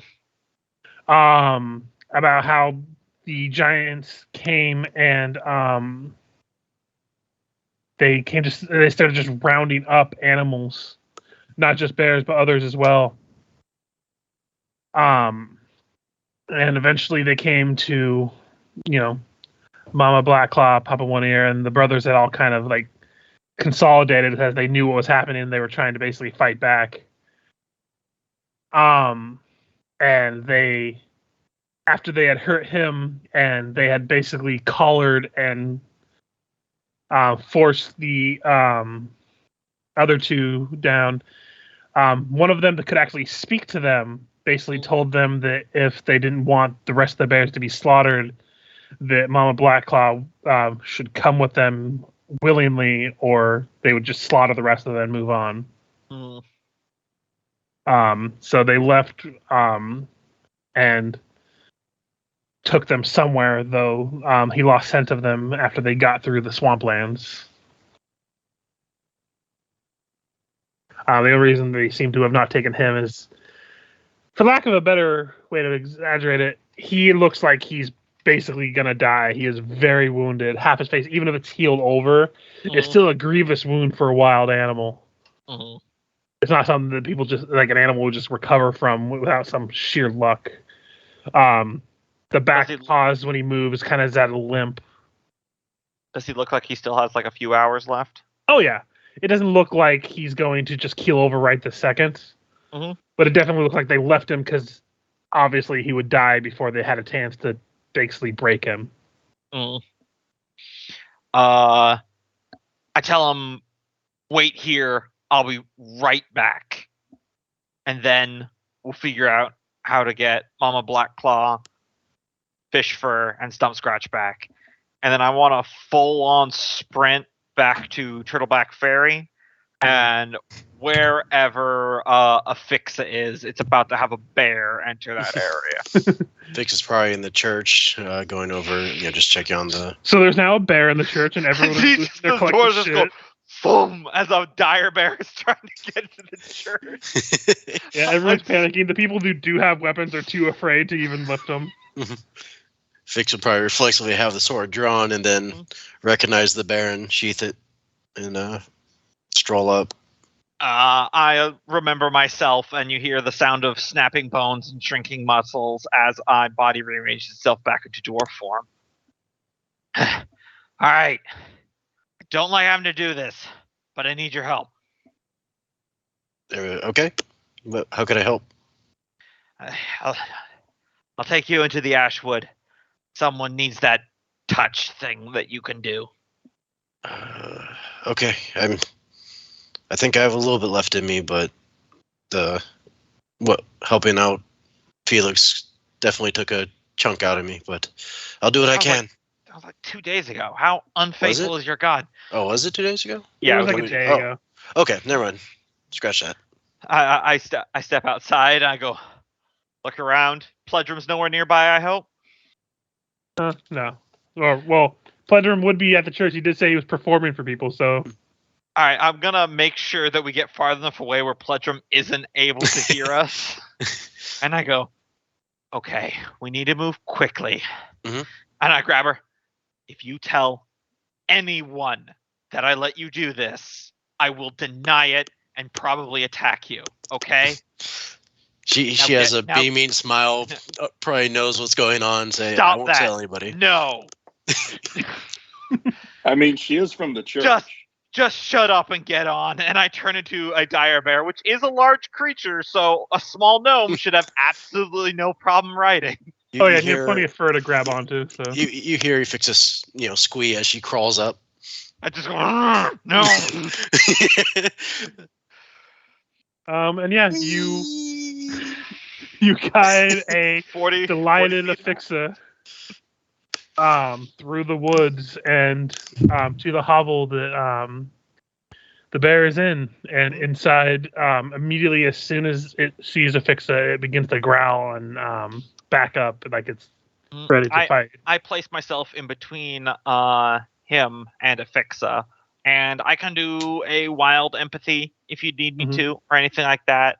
Yeah, go ahead and go whatever the equivalent of. I think wild empathy lets you use diplomacy, or you can use handle animal.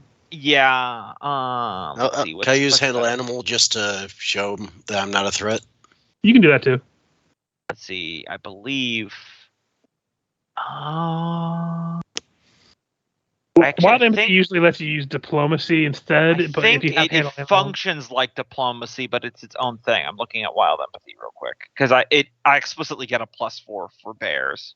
Here we go. Lycanthrope empathy. Yeah, it's 1d20 plus my shifter level plus my charisma mod +4. Gotcha. So I'll just roll that out because this is. I always forget how wild empathy works. There's a lot of people who use it. So very. It's oddly hard. Or more complicated than it needs to be.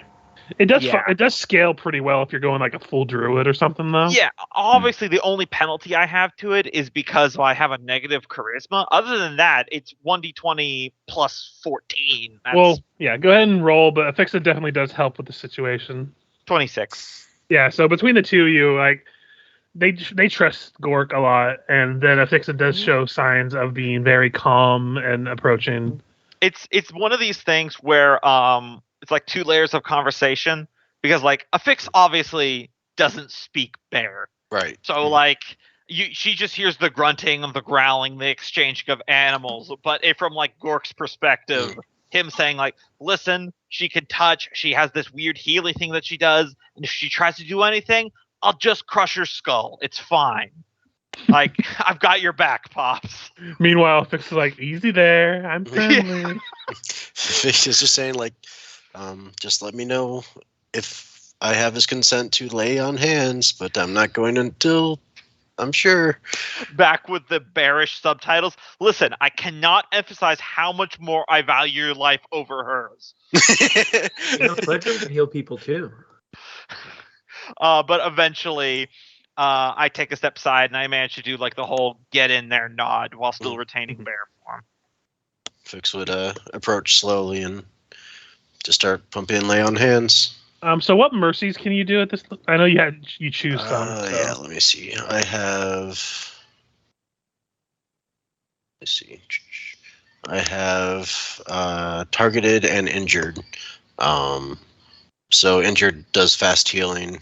Don't you also get a 3rd level one, or did you have to give that one up for your archetype? The 3rd one I used for Way of the Merciful, the fighting style. Gotcha. Okay. So you have which ones again? Sorry, targeted and injured. Injured. Yeah, I'm not high enough level for the regeneration one. Okay. So yeah, the wounds do heal over, and it does. The bear does improve. It's still like the parts of the face are still missing that were missing. But it looks like it's been like a long healed over scar tissue now of like probably months of healing. Afixa, knowing what you know about healing and stuff, it's still probably due for a messy infection of some kind or like high fever from just the prolonged exposure of this open wound. Like you didn't have any like restoration capabilities onto it. Other than the healing part of it.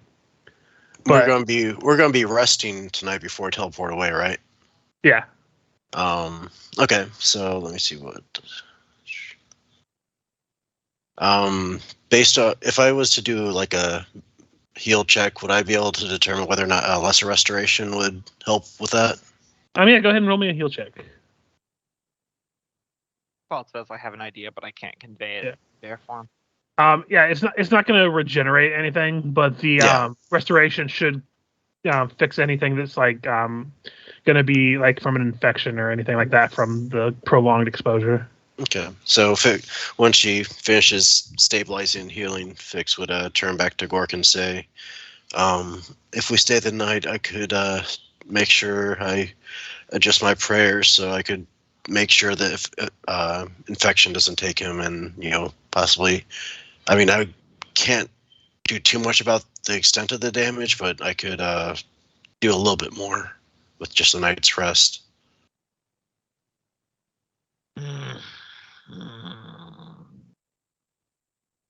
Begin shifting back down into dwarf form.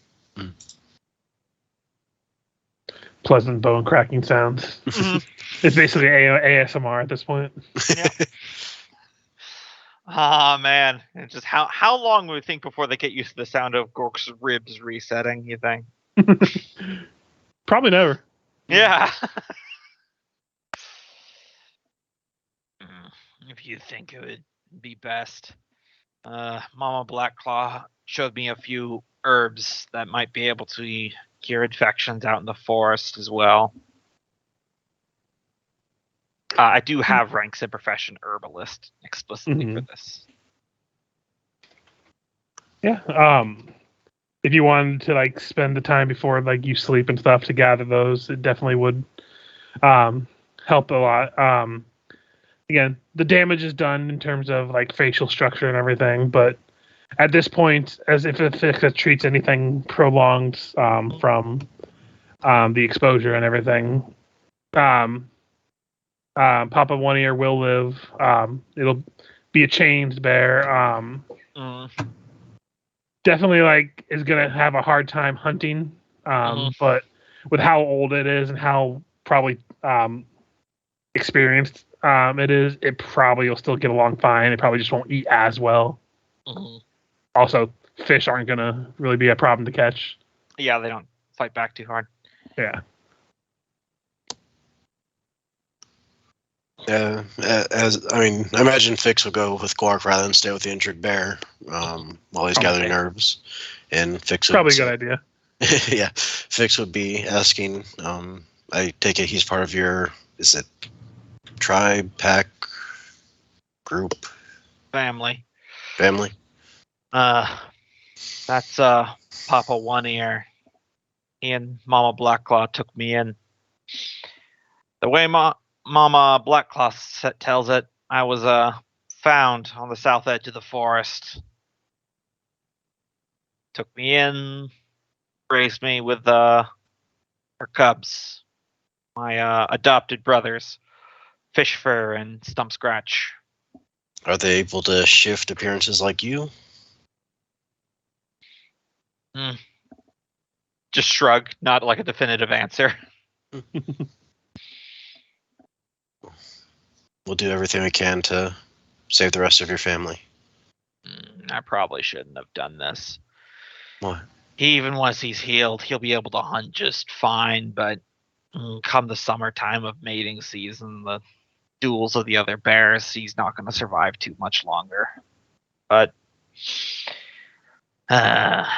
guess hard time letting go. I suppose you know about that. Yeah. You're only trucking around, hauling around your own corpse. That's Not a smart idea. I mean, the predators at least, at a minimum. Just need to get emotionally. myself and a few others back to Sandpoint so I could get closure on it all.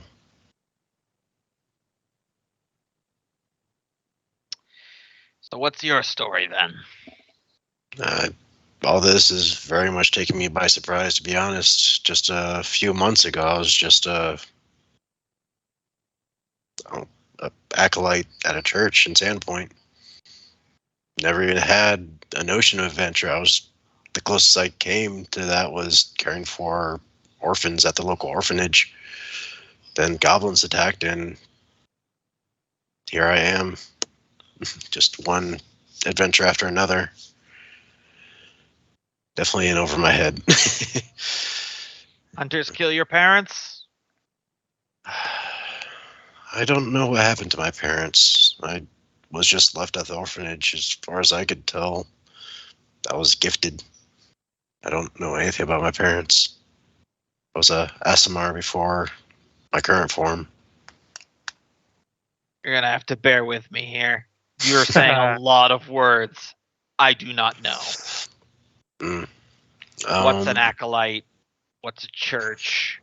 What's an Asmar? So, do you know student, trainee, apprentice? You mean like a cub? Sure. Cub and educator.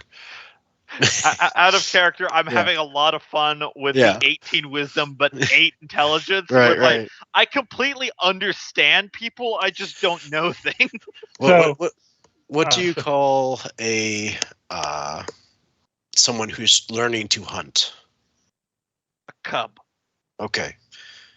Then I was a cub at a place of worship. Place of sacred? A sacred place? Yeah. Gods, right. Yeah, that's your thing. Yeah. Those snooty sky people that don't ever bother with us. But yeah, basically, was raised there and all my life and just took care of the people around me. And just a few months ago, part of that involved taking up a sword to do exactly that. Right, because your last body didn't have claws, which is why you need to compensate with the sharpened metal stick. You're not wrong. Can I just say, when Gort called them Asmars, all I thought of is a brothel exclusively with Asmar called the Asin Bar. All right, making note of that. High level place. The divine. It is a heavenly establishment, I'll have you know. This just needs to be a thing across all Pathfinder APs now. It's a franchise. Get the Asin divine. The Asin Bar, and it's a franchise in multiple cities. Come for the divine touch. Liquor in the front, poker in the back. I feel like that banging was just someone banging their head against the table.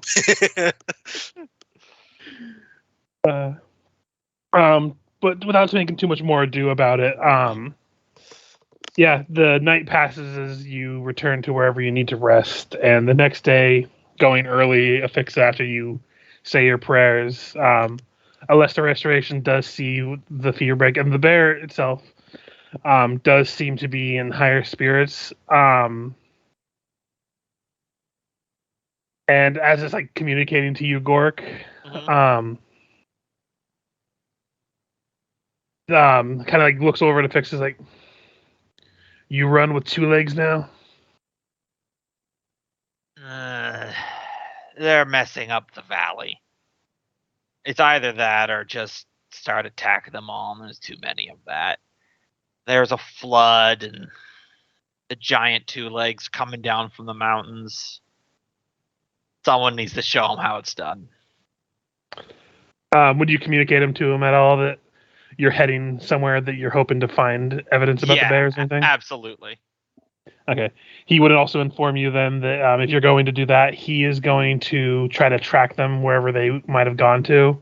In hopes of basically doubling down the effort. As at this point, it's also a personal affront on his territory that these giants came and took his mate and took his spawn, and then just left him for dead. It's a matter of revenge more than anything at this point.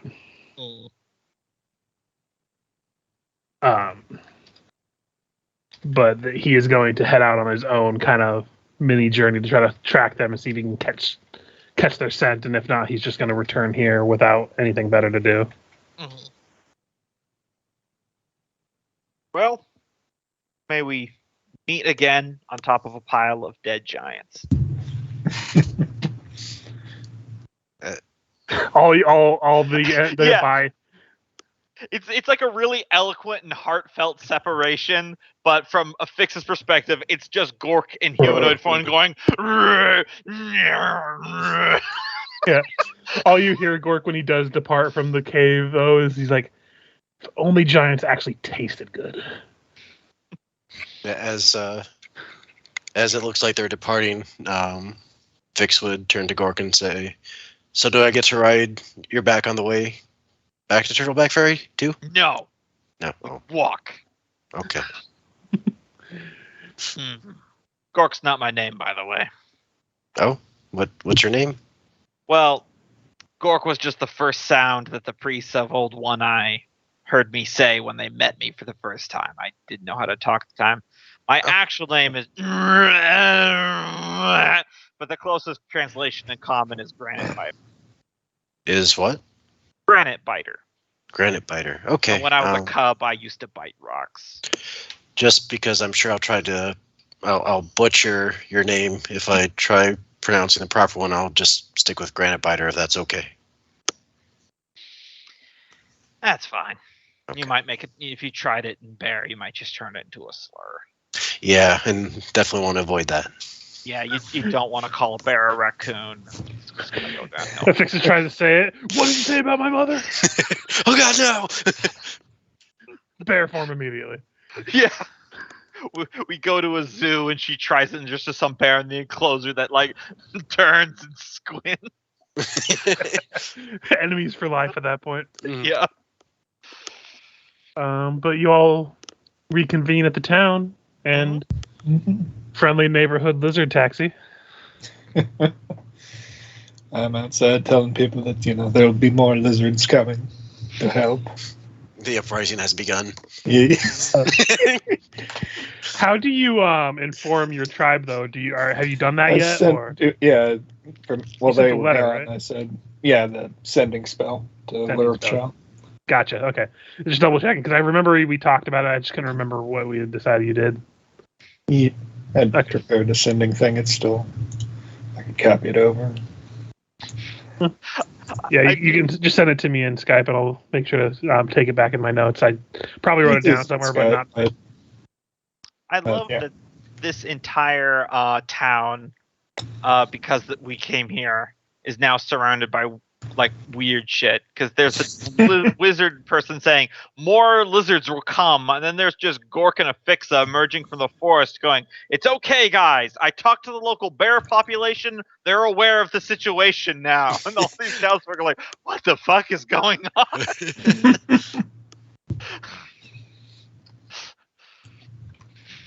Meanwhile, Emmanuel and Pledrum in the local tavern trying to one-up each other with stories. Pledrum winning. Oh, Pledrum course. is definitely winning. All of Emmanuel's have shady endings as he tries to cover up how he ran away. Come on, Emmanuel. Let's do a what stat do you want to roll? I don't know, a bluff off? Let's do a bluff off. And then this elf child roofied me. That's about what I expected. Yep. Well, that's a pretty good story if you believe it, but I'll drink to it. He was there, ladies and gentlemen. The bar erupts in laughter. When you were talking about the fucking talk about the bears and the lizards and stuff, all it makes me think of is this fucking gif, like somebody in the back of the bar.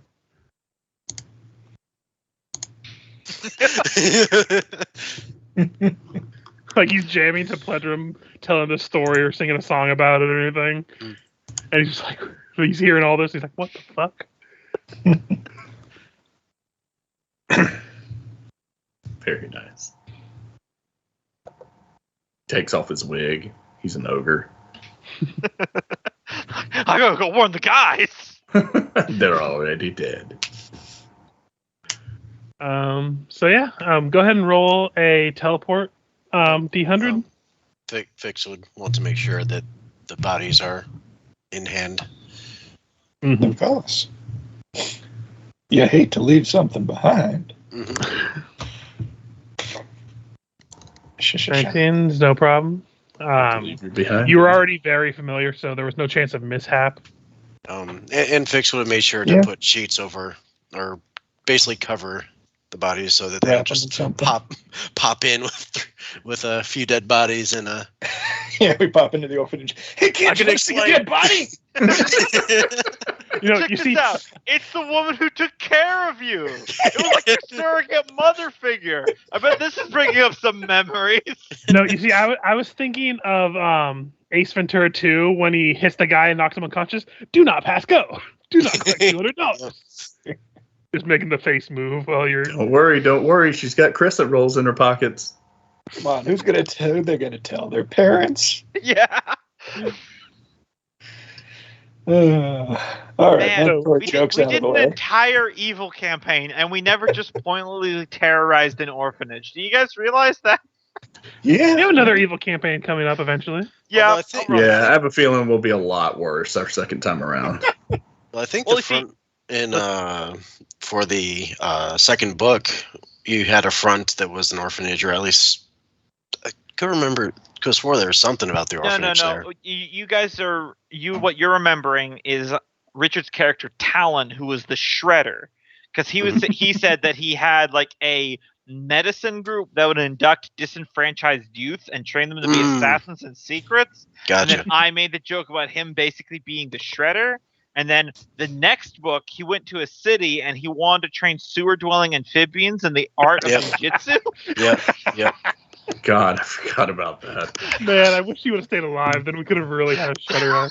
Yep. He somehow gets controlled by a giant brain in a suit.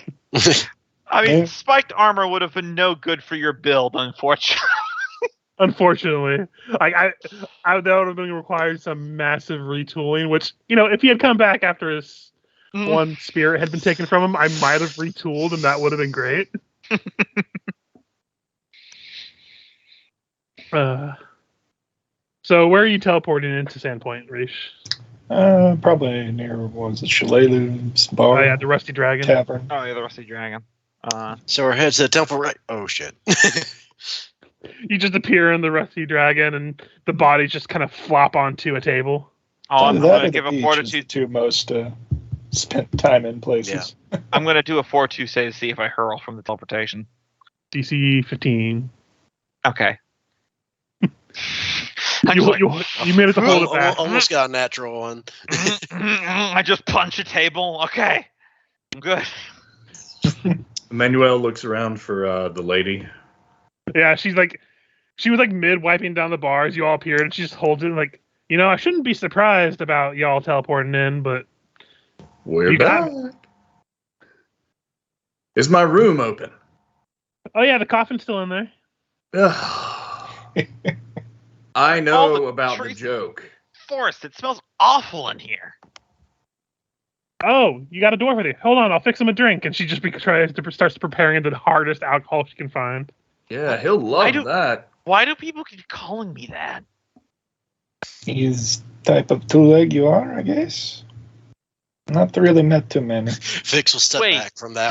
So there's an entire group of two legs that their sole moniker is just the word for small.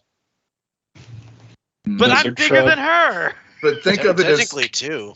Think of it as sturdy and hardy, and this drink will prove your toughness.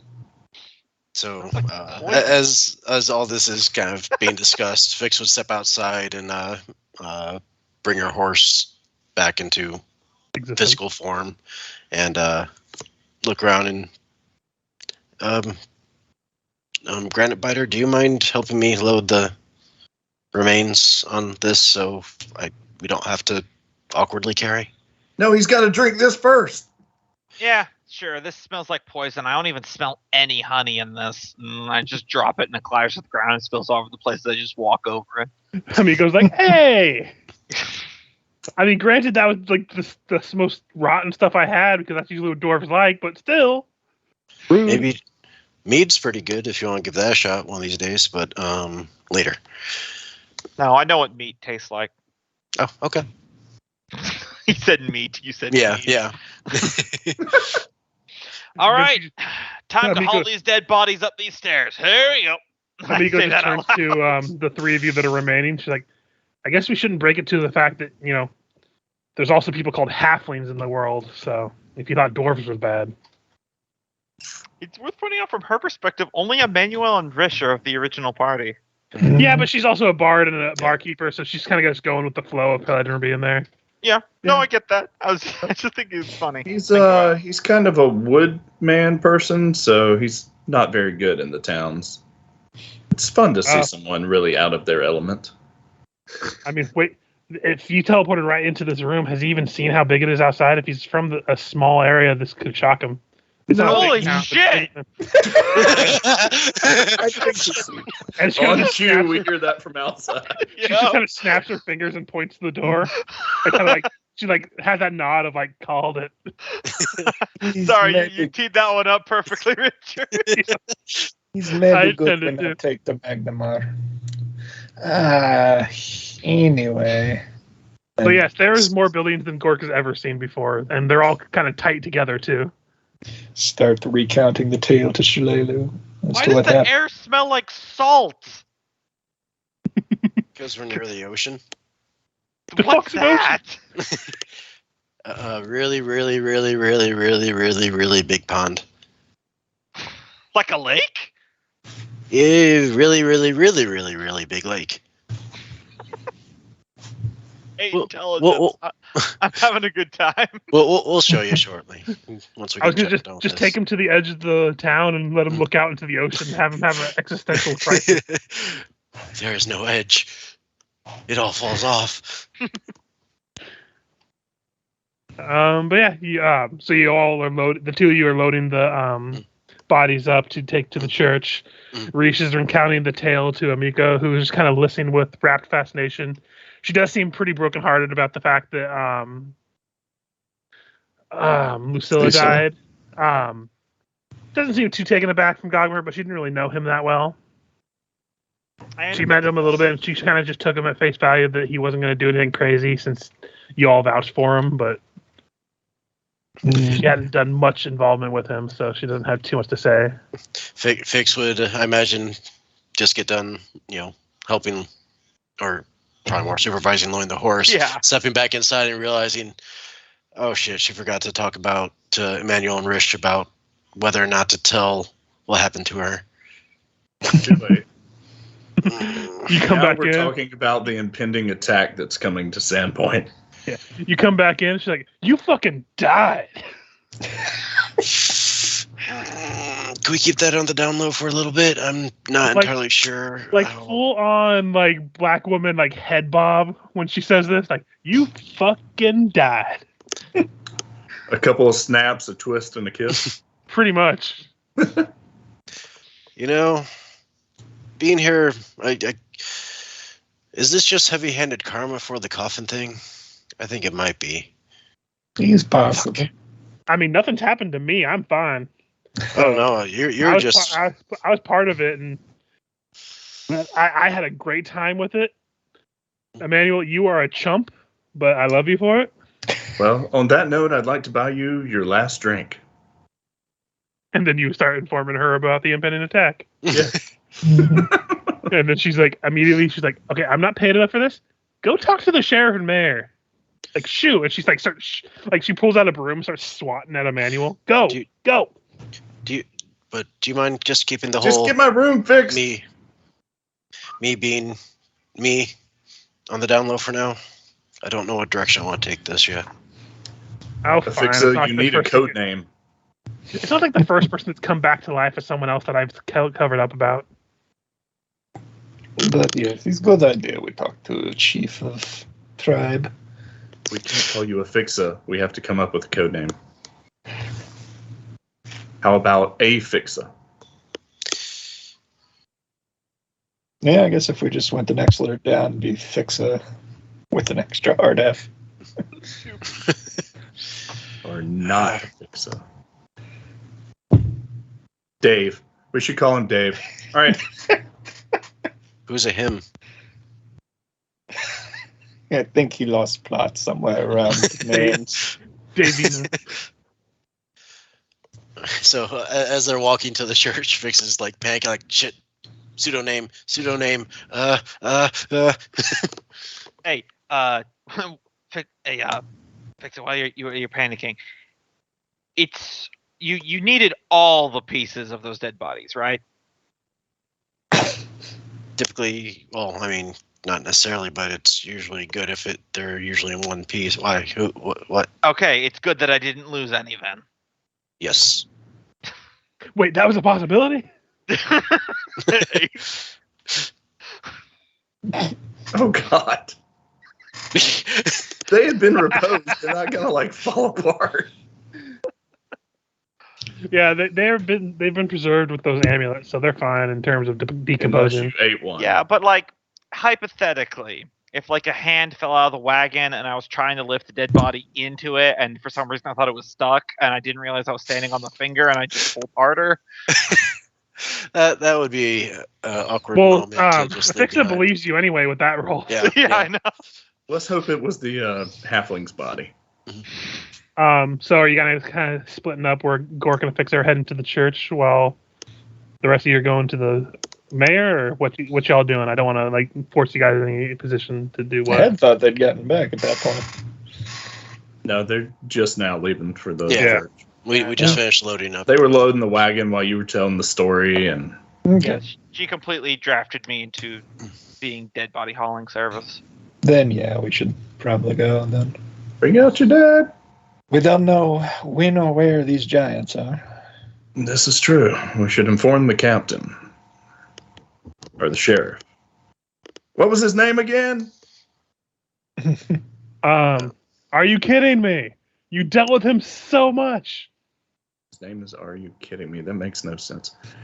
Fixa and everyone else besides Emmanuel would remember, except for Gork and Pledrum, obviously. But the three of you, minus Emmanuel, it's Sheriff Bellor Hemlock. Mhm.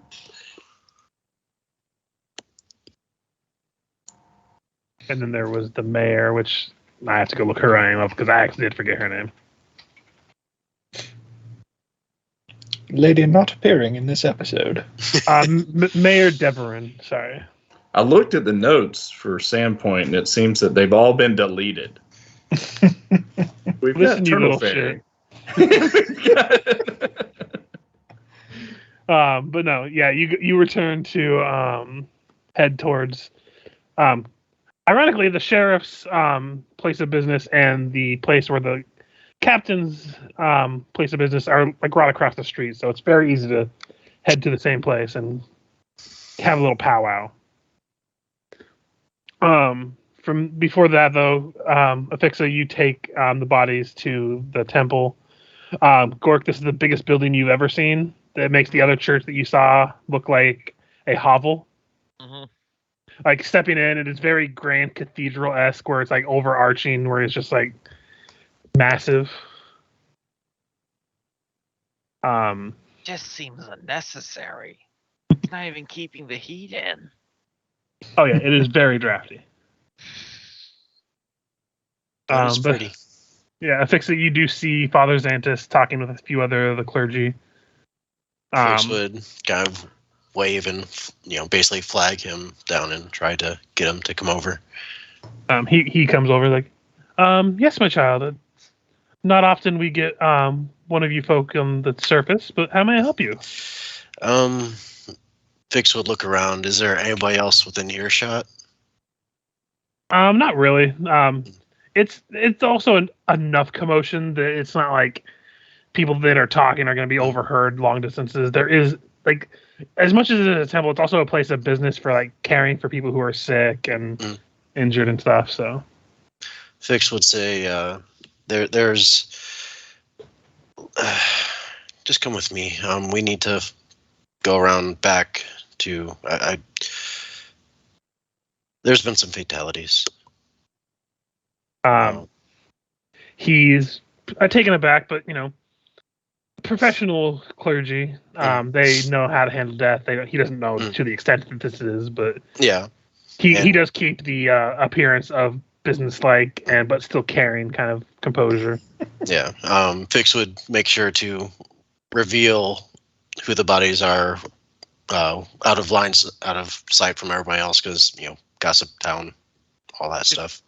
How does this work? Do you have like buzzards that you release that eat the bodies, or do you like put a tree on them so they could feed from their nutrients? Kinda. I mean, in that field over there, and she would gesture towards the graveyard, is where we typically bury them. So, wait, you just put them in the ground and then you put a rock on them? Usually. It's a nice rock. Mm-hmm. Nice. It's a pretty rock. Freaking Two Legs call me barbaric. Your solution is just to put a rock on it. I'll return it to the earth. I guess the worms get something, but you could at least plant a sapling. I like that idea, actually. I mean, and like the priest would kind of chime in, like, there are some that wish to be buried in the forest, and we do indeed plant trees on them. It depends on the faith, and different faiths have different ways that they want to inter their dead. Mm-hmm. And I want to meet that god that says, "Hey, put a rock on yourself after you die." You are a dwarf, Why does everyone keep calling me that? Okay, you are special, and I appreciate you. Thank you. It's nice to be seen.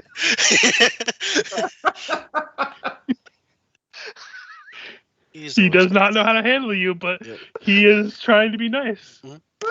So, yeah, imagine about this time they found a secluded-ish corner and say, you're going to need to brace yourself for this one, as she starts by, uncovering her face. Yeah, he immediately gasps, and he's like, how did this happen? This shouldn't have happened. What happened?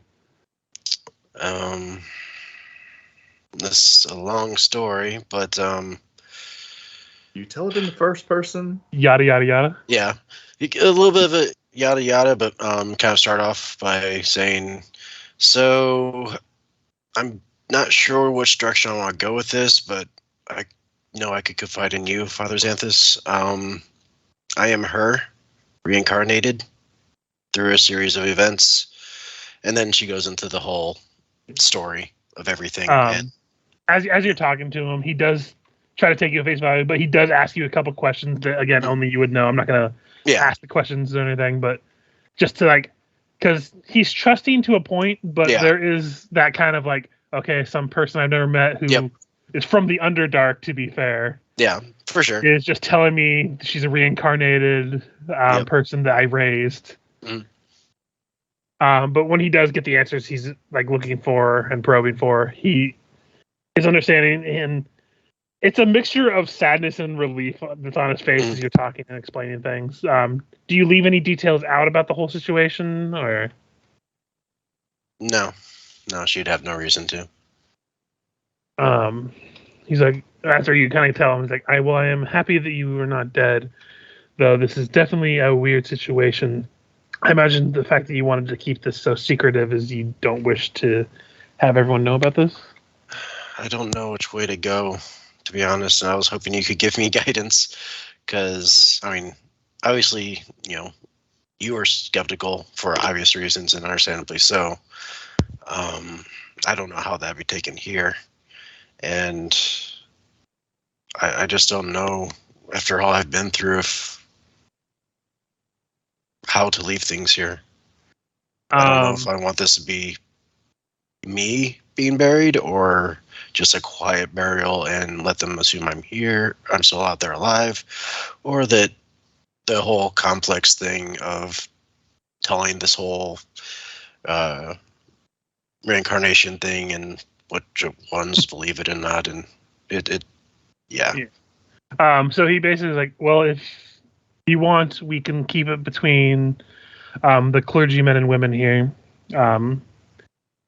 I can't exactly keep the secret to from all of them.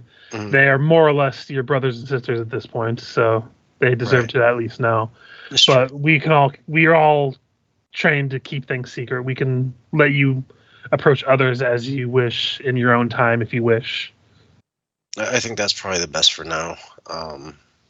Just until I have a chance to unpack all of this. And speaking of, she would go to the other two bodies of Noalia and crap, blanking on her name. Lucilla. Lucilla, that's the one. Mm-hmm. Yeah, it was not as victorious of a adventure as I had hoped it would be. Yeah. There's a sense of sadness behind it all, but there's also like that kind of relief that Noalia is not out there hurting anyone else, because it was that like, okay, she is definitely doing bad things, and I wish she wouldn't, but it's better to have stopped her from doing worse after what he knows she did just around here. Yeah, and kind of after, especially after the Fae Glen that she would have told him about, it became clear that she was gone. You know, there was she was too far gone, and Vix wasn't ready to. She wasn't the same person she remembered. Indeed. But you gotta communicate for a little bit longer, and I imagine you tell him about the possible attack coming. Yeah, for sure. And we're gonna go ahead and go there. We jump to the other group. Are you just informing the mayor and the sheriff of what everything's been going on, or are you leaving anything out, or not telling them something? At least pressing concern of, hey, giants are coming to fuck your shit up. Yeah, basically focus on that, on the ogres coming down, the bear army, possible dragon. What kind of defenses can we help set up? They are immediately shitting themselves. Not like full blown panic, because again, professionals and stuff. But immediately the sheriff kind of gives the mayor a nod and leaves. You can tell he's definitely going to go set up at whatever he can for defenses. Emmanuel would head out with the sheriff and not braggingly, well, probably braggingly, but let the sheriff know that they've dispatched, I don't know, 24 ogres over the last couple of weeks. They're good at it. You know, definitely utilize his team. Yeah, Multhoon is here to help. It's maybe a good idea to put anything not want lost into catacombs beneath the city, yes? Yes, we can at least we can start communicating with some of the people in town that if and when the attack does hit, we can have them start heading towards the glassworks and head down there. It's not the safest place, but it's definitely safer than a fucking dragon. Actually, like kind of like has that like head twitch aneurysm look to her. And then Emmanuel, like when you're talking about this, he's like, again, never been to Multhoon, heard the name, but honestly, I appreciate your help, and you've helped before, and I am grateful for you. And if everyone that is like at Multhoon is like you, I appreciate you, even if you are a little bit of an asshole. But come with me, and he's gonna start like taking you with him to start helping make decisions with the guard and stuff. Yeah, he's got that military training background, so he'd be able to give Bark orders. Yeah, I have idea. You help them here. I see about something else. Very good. I will help with the perimeter setup and what defenses we can mount. And then before we go into what Reach is doing, Pledrum, are you doing anything in particular?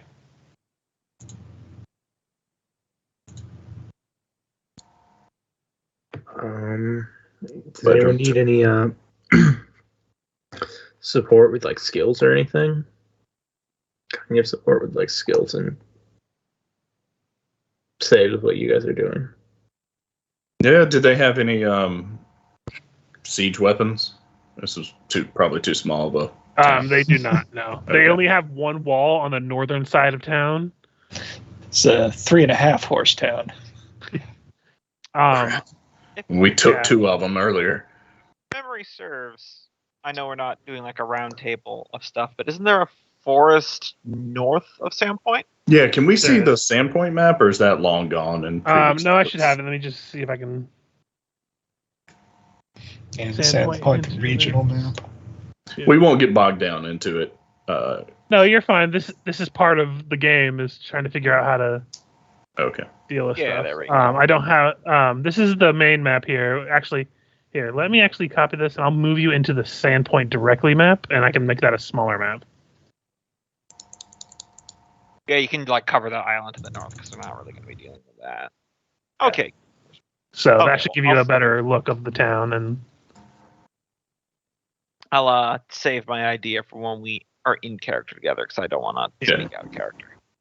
Yep, I'll just be thinking about it as we move along. While you're thinking about it, we'll go ahead and since Pledger,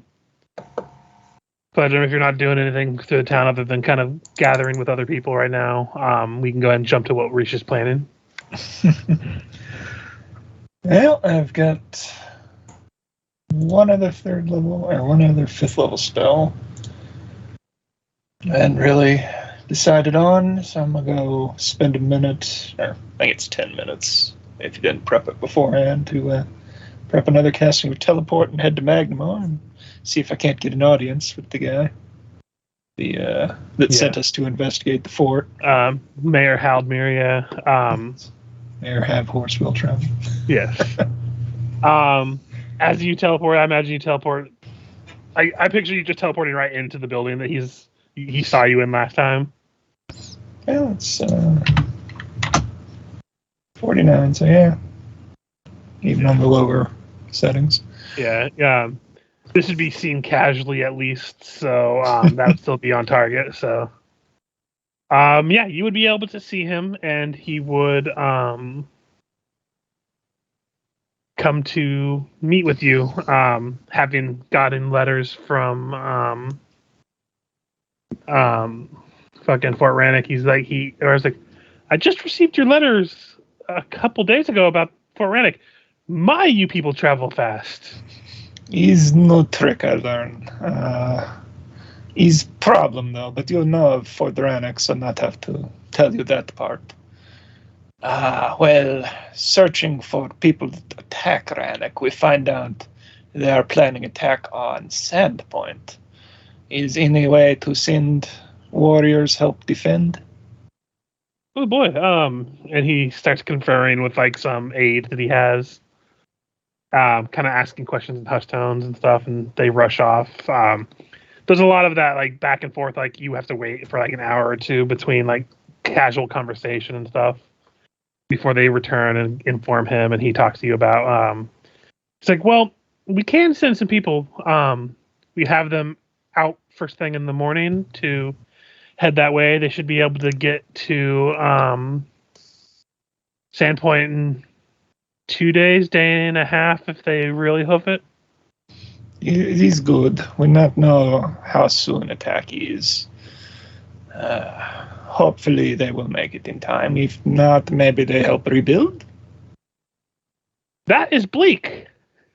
Don't know. He's many giant and dragon. Oh, fuck! And he's like starts panicking. I forget to mention. He's like, I think you mentioned it before, but I didn't really believe you. Yeah, dragon, huh? Oh, okay. And he just like leaves you there and just wanders off to go do some stuff. I will be at Pathfinder Lodge if need. We'll be returned to Sandpoint tomorrow. He's like, yeah. And he's just like full-blown panic mode. Forget if there was any additional reward for our investigation of Rannoch. Was there a Pathfinder Lodge here? There is. Yeah. Okay. In Magnamar. Magnamar, not Sandpoint. He teleported to Magnamar. Oh, there gotcha. There is one in the Magnamar. I don't remember the name of it right now, and I don't feel like bringing up the Magnamar. I missed the point where you jumped to Magnamar. But yeah, it is still being run by the elderly couple that have like their pet gorilla kind of just chilling in there. Yeah. Break the news that Lucilla died and probably spend the evening drinking and remembering her with them. Although they may not know much of her, but hey. Still, a loss of a Pathfinder member is still a loss. They already are starting to make plans to communicate with the other branches to inform the family. As basically when you guys apply, they did get basically your information. Mm-hmm. I'd probably also tell them, see if they can scrounge any help about the attack, but they would inform you that they could try, but the amount of Pathfinders that are in Magnamar itself are maybe half a dozen, and they're never always there at once. So it's an adventurers guild. It's herding cats. Yeah, still, and it's also like the smallest branch of the Pathfinder Society.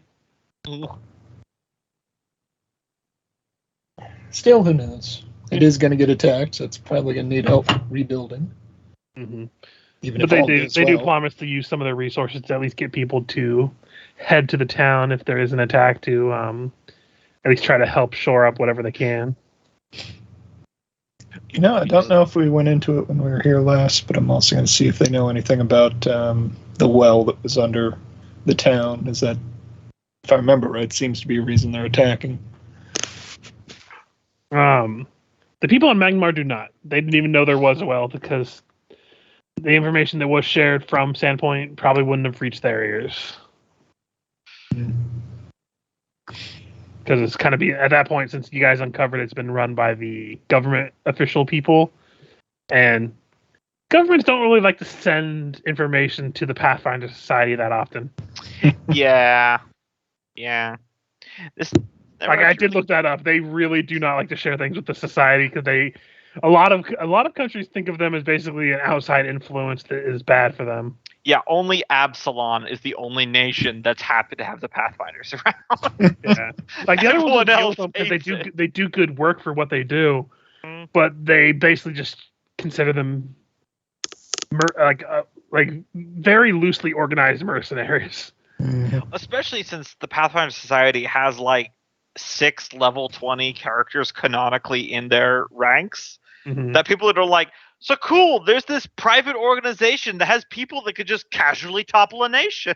That's super fun to exist. I cannot remember which country it is, but I remember there's a country in lore that decided they were going to try to bring the Pathfinder Society under heel. So the guy who was in charge of this country decided, or at least the city, decided to attack the society and basically make them pay fealty. And the society's like, you don't want to do this. You are going to regret it. And they had like maybe 4 people in the society at the moment, and they shut their doors and basically launched fireballs and shit from the rooftop. And they attacked them, and they're like, if you keep doing this, we're going to keep doing this to you. Eventually they surrendered to the society, and the society's like, cool, we're going to go do our own shit again. You leave us alone. I know this never came up, but they're like superheroes that you don't understand their motives. Yes.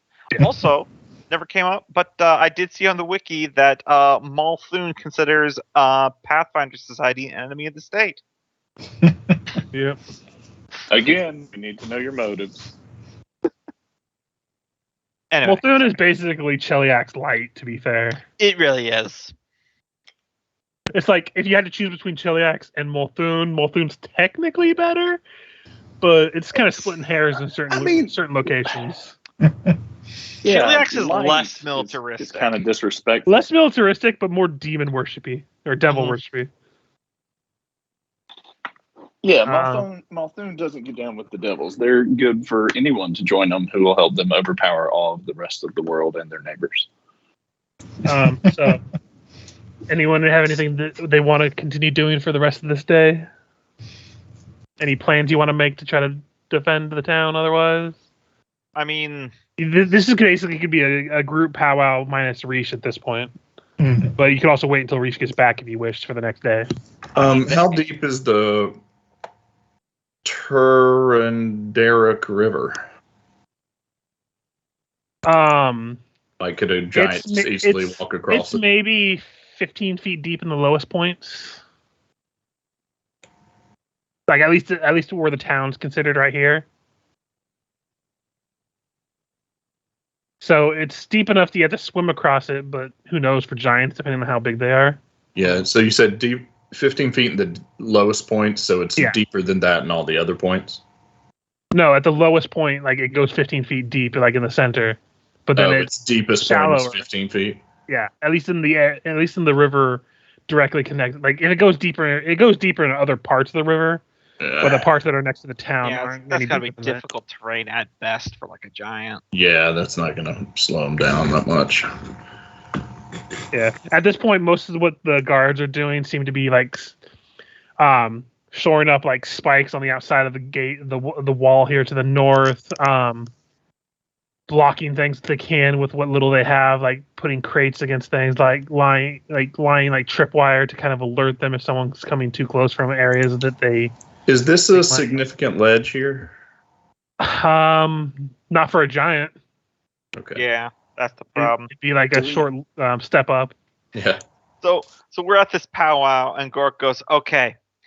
So normally, given everything, I'm not a proponent of this, but an idea that we could use to turn the tables is a forest, kind of like a forest fire.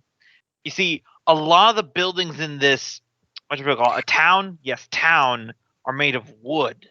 So if we lure the giants in and then light the town on fire, we can get them at the same time. I mean, the forest is right there. All the people can get out and live happy lives amongst the trees. You guys throw what your if we shit brought into the street here. What is wrong with you? At Oh, yeah, least I Gork, do it in the like what river you're where we get water. I like what you're Gork, saying, not Gork. everyone wants to live amongst the trees. Yeah, Gork, but what if we had them, as soon as they came up against this wall here, we lit the forest behind them on fire? I will kill you. All right, we'll put a pin in that idea. We should probably see if we could find anybody that's willing to do some recon, get some horses, and just patrol and see if they could keep an eye out for them. I mean, they're giants. I imagine they're not too hard to see in the distance. So at least we get some idea of where and when they're coming from. Didn't you say you used to know a goblin or something? Did. What happened to him? Got killed by That bad related to the person. ogres? Well, technically, you more or landed. less. More or less. Next to him. I don't have a ton of experience with the goblins. Pledgem, do goblins like vengeance or anything like that? That goblin thing?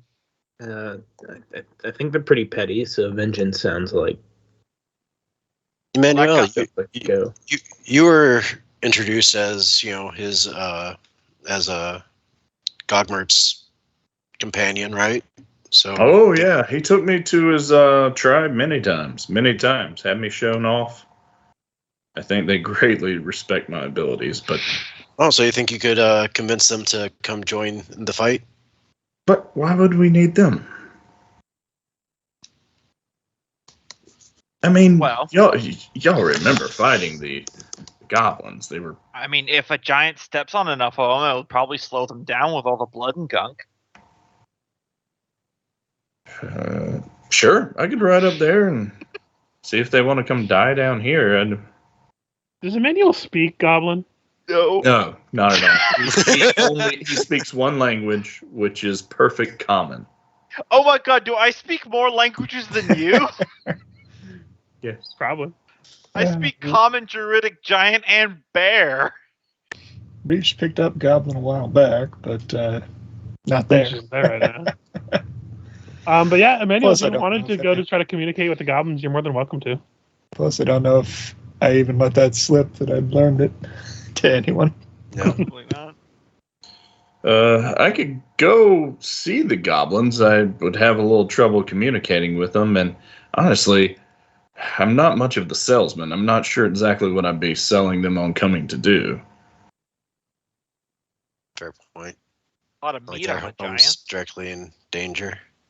A lot of meat. Yeah, on the giant. they seem a cowardly bunch. They got hungry. They do get hungry. I'm kind of curious. Why are they coming for Sandpoint? Remember the letter? It said that they were coming down here to, I don't know, find an ultimate weapon they didn't have before. I mean, Wait, sorry, Harry Potter. They were coming here to look for something. I mean, the amount of wood they could harvest from this town alone. Don't you have the letter? Yeah, but I'm not seeing. They believe something is here that their lord seeks. Well, it's none of the people. I think Probably none of the places. We could do the alternative. What predators lie in ambush? We could empty the town, wait in ambush, have the ogres come in, Like the wait town until on fire. they find That's what I was whatever the saying. hell they're looking for, and then jump out and get them. I think we might want to take a trip back to the tunnels beneath, see if there's anything we missed last time we were down there. Because I Giants can't fit in those suspect. tunnels.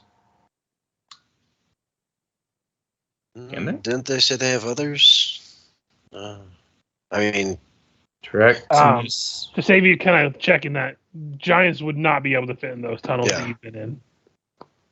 It does say Terrakinus will lead several of the people as well as the dragon on a raid into the town soon.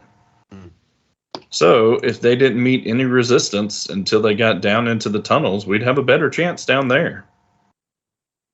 I think I'm going to want to do a quick expedition of the tunnels just to see if there's anything we missed, and if we're going to use it as a shelter for the people when it attacks. It'll also be good to make sure nothing else crept back in there while we were away. It's not a bad idea. What if Gork and I went and patrolled the wilderness? See if we could be a little scouting party. See if we got a whiff of them. I think it'd be good to have outriders. Yeah. See if you could find volunteers to come along with you. Yeah, well, I think if we travel light and fast. Sorry, I couldn't hear you. I can see if there's any local bears that might have a score to settle. Yeah. You might need more fish. Would Fix know if bears are local to this area? Oh, that ranger. There's bears in this area. Okay. Is that ranger still with us? No, you left her back at Fort Rennie. Yeah. Okay. You didn't ask her to come with you. Yeah, she liked that. Wasn't like her boyfriend up there or something. Her stepfather. Yeah, that's what it was. And she liked y'all too, but you guys never really dealt with her much. You kind of that's thought you were in Georgia, not Alabama. Oh, my sister lives in Alabama, which may. Listen, if anime has taught me anything, is that if there's no blood relation, it's A-okay. Oh, yeah, no, stepson count. That's my sister. I got first dibs, so shut up. So. On your stepfather? I mean, okay. Loki knows what I'm talking about. He's in Florida now, man. Okay, so Affix is going to go examine the tunnels underneath the town while Emmanuel and Gork are going to be outriders. Pledrum, are you tagging along with anybody, or are you doing anything else on your own? Or I'm not trying to ignore you or anything, so I'm checking with you. Yeah, I don't want Fix to go alone. I don't want to be alone with Emmanuel. Yeah, but you don't want to leave Fix alone down there. Don't worry. I'll take care of you in the woods. Where's Fix? Is that a threat? Could everyone hear Gork's eyes roll? What'd you say, Michael? Where's Fix going? She's gonna Thanks. examine the caves beneath the glassworks that happened in book 1 that you guys had fought the weird I think it was a method or The imp. the imp lady. Yeah, I guess I can bodyguard a fix, huh? There's a pretty cool room down there where you could float. Yeah. It's my favorite room in all of the city. I think I read a book about that. A room where you can float. I say, oh, I want to see that. Gets down there. There's no drugs in this room. So yeah. To finish out the day, go ahead and you're both kind of just examining things. For Emmanuel and Gork, you could either roll perception or survival as you're kind of acting as outriders to keep an eye out. I'll roll survival just because I got some other bonuses that might be applicable, like +4 to track. And then Aphixa and Pledrum, both of you, I know it's going to be great. Roll perception. Oh God. Team Little do no you perception. know, Pledrum is actually Hey! a Almost got very at 20. perceptive individual, as you can see. I'll tap a That's not hero bad. points, add 4 to that, just for good measure. Add Okay. 4 to mine just because I want you to. So yeah, so I'll start with Aphixa and Pledrum. Down into these caves, it looks like there has been people examining these this cave area. Places that were kind of weakened and crumbly have been kind of reinforced with some basic supplies. It doesn't look like there's been anyone here in terms of like taking up residence. It looks like it's just been like exploration and cataloging and stuff. All the iconography and shrines to Lamashtu have been completely wiped clean. That's good. The refreshing pool that had some nasty like Lamashtu water has been purified and is no longer even running. It's just empty well. Excellent. And the shrine? Shrine's been completely tossed and destroyed for any iconography. It hasn't been replaced with anything. It's just been destroyed. That's good. Not like it's been knocked over, but anything that would be of worship seems to have been stripped. Mhm. And just from your general knowledge of procedures, they had probably consecrated the area several times. Yeah.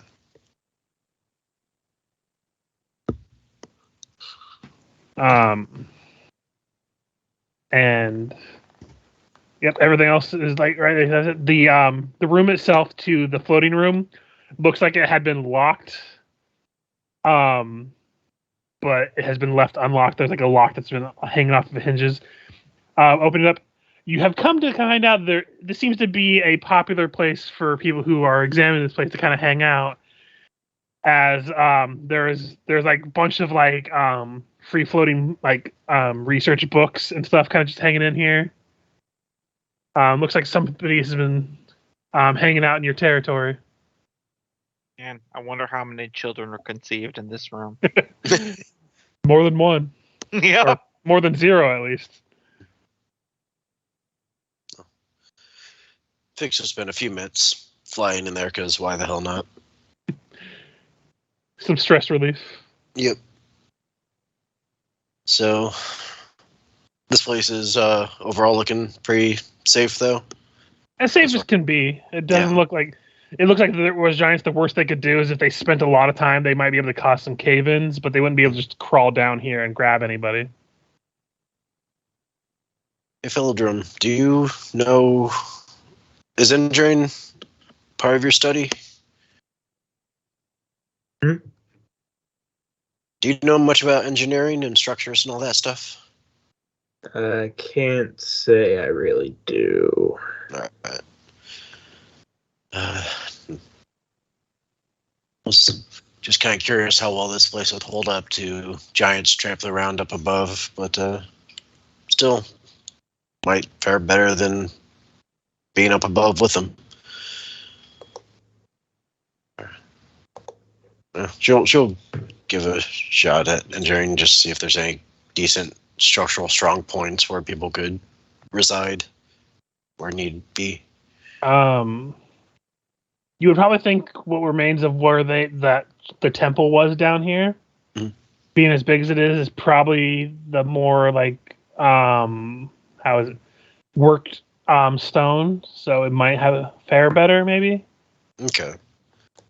At the very least, they would have faster notice if it was going to start crumbling, and they could make their way out if it had to, because they at least have more open space to try to avoid anything rather than being in a tight, enclosed structure. And keep in mind, not everybody would be able to fit in the town from down here. Mhm. Not like everybody. Like, this probably would be an area that they might bring, like, injured, sick, young, old.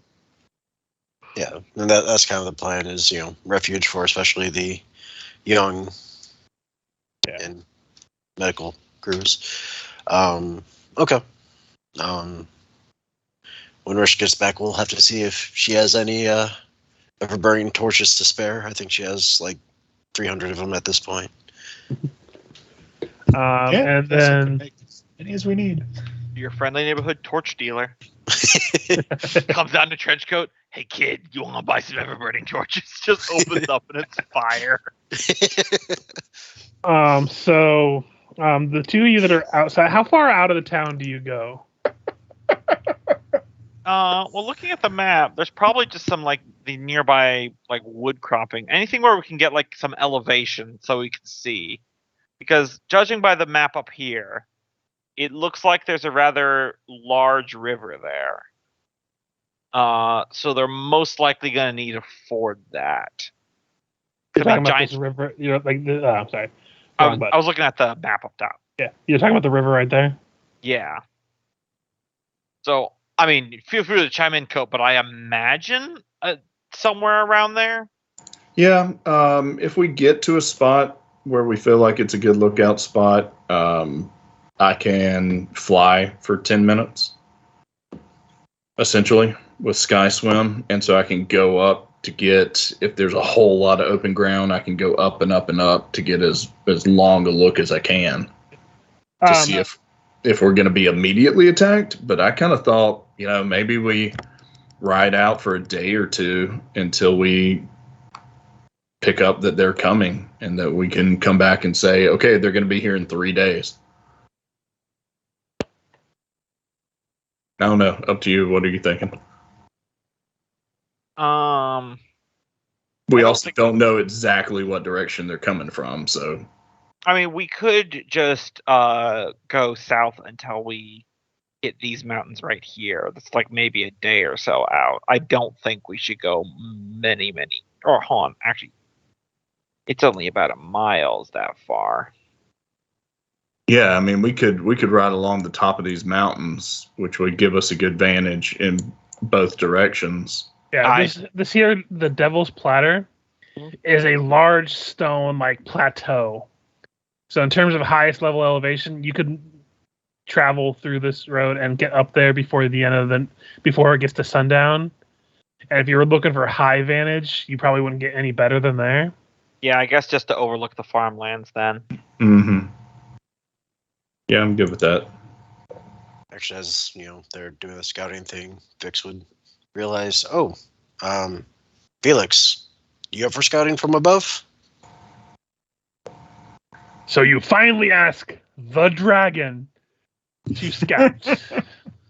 Yeah, really should have thought of it sooner, but the whole bringing myself to be buried kind of distracted me a bit.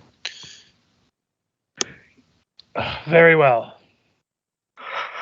Make room, and he kind of like swishes his tail towards you to kind of get you to back up.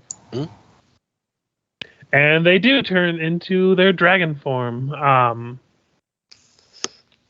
It kind of gives a few people gasp at the sight of it.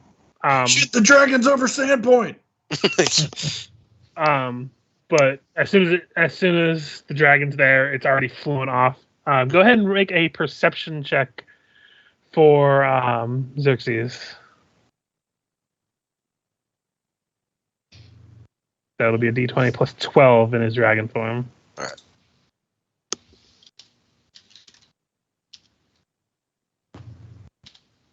$16. And you're having him just kind of scout the whole area? Yeah, just kind of pretty much, yeah. Not really sure where to look specifically, so. It's all good. He managed to come back and he informs you that there's no word of any sight of anything. At least that he can see. He did catch sight of Gork and Emmanuel climbing toward the Devil's Platter. But that's about as much as he could see. The two of you do get there if you wish to make another perception, or if Emmanuel, if you're flying, I'll give you a plus 4 to your perception roll if you wanted to go do that and get a higher vantage point. Yeah, definitely. Once we get up there and we agree that we're at a good spot for the day. 35. I was gonna say, damn, Gork rocking that perception. I've got very high wisdom. 18. It's not as substantial. So yeah, you both get up here and you have a definite vision of like, this is high enough up that you can like see the tops of the forests in the distance and everything. And it's actually Gork that sees more than Emmanuel, even though Emmanuel's higher. You're kind of scanning the horizon for any kind of movement. Yep. Mm-hmm. And Gork, it's weird at first. You do notice some movement, and you're like, was that like a little rock slide in the distance near the farther away? Mm-hmm. And you really strain hard, and you do see movement, and you remember. You don't know why you remember this, but you have fought giants, and you notice that when you were fighting the stone giants up in the Hook Mountain region, when he was sitting on that throne, he almost completely melded into the appearance of the stone that he was sitting in. Mm-hmm.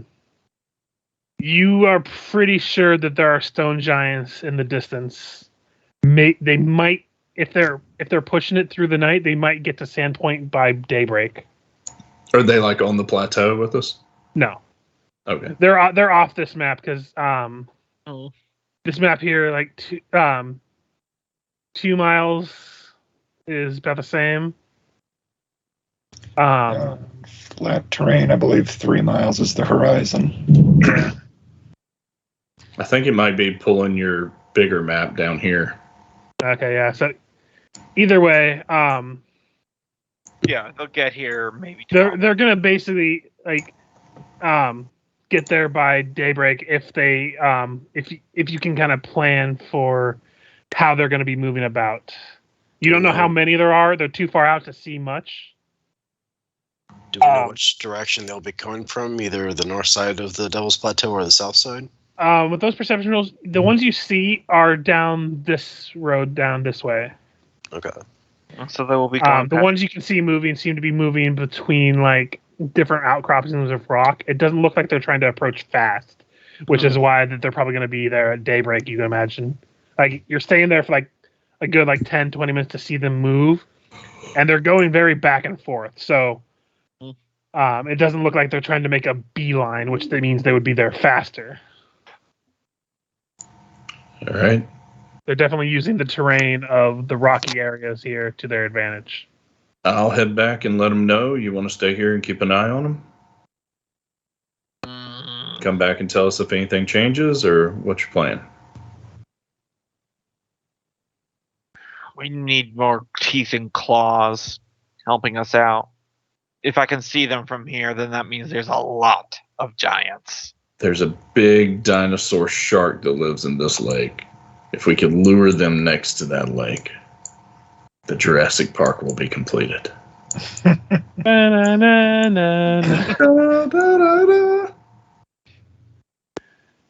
do move in herds. Sorry, couldn't let it slide. Me standing up here watching them, I don't think is going to make any big difference right now. All right, well, let's get a move back. Better off head down to the woods, seeing if I can't commune with the local bear population. How do you do that? Is it only bears that you can speak with your druid powers? I just know how to talk to bears. You know how to talk to humans. Same thing. Emmanuel's jaw is like on his chest. He lifts it back up. Goes, Can you not talk to your snake? Probably not. It's a reptile. I can. Really? Yeah. One wave. I'm gonna sense His mode tail of this. switches. Nothing changes. I didn't say I could really command him. I can talk to him, but Mhm. I mean, Anyway, we can communicate. We don't speak the same language. You know what I mean? Like body language, but we can't say words. are you all right? No, you go talk to the bears, and I'll head back to the town. Can't believe I just said that. You just seem very insecure. Anyway, I'm gonna start climbing down this mountain. Mm-hmm. Okay. So kind of expediting. I will say, Gork, you do take track of bears in the general area of the Tickwood. Mm. Not very many. The Tickwood seems to be home, like just wandering through to a lot of boars more than bears. Yeah, fucking boars. Boring. But the bears that you can seem to track a little bit seem to be keeping a wide berth of you. It's no stretch of the imagination. The Gork does smell like bear at this point. Yeah, and I can also wild shape and everything like that. And you know how you, like you said, bears are very territorial attack and someone? stuff. So they don't seem to be wanting anything to do with you. Can I try to wild You can try- empathy? you can try Even to if wild I empathy. can't get them to like help us in a fight, it would not be impossible to have one act as like an early warning system. Just Yeah. be like, stand upon this hill when the giants are coming, And and then roar. you can walk away and do nothing. You know? Yeah. Yeah. So gonna give me that wild empathy. I was just trying to preface that it doesn't seem like Yeah. they're just immediately like coming to your aid or anything. 24. You do find a bear that does seem to be able to at least communicate with you. That like doesn't seem too wary of you as much as it can be. And like you were like explaining, like you want to have them like if they see like giants, essentially, however you explain that to Yeah. them, to kind of alert them. They do say if they see him coming that they will make their way towards the edge of town and let out a loud cry, but that's about as much as they want to do. They don't seem to want to get involved with anything that big. Unless they go into their territory, but that's a different story. Right, that's a different thing. But that's about as much as you can get from the bears here. Mm-hmm. Catch a salmon, kill a boar, head back to town. I don't eat the boar, I just kill it. Established dominance, I get it.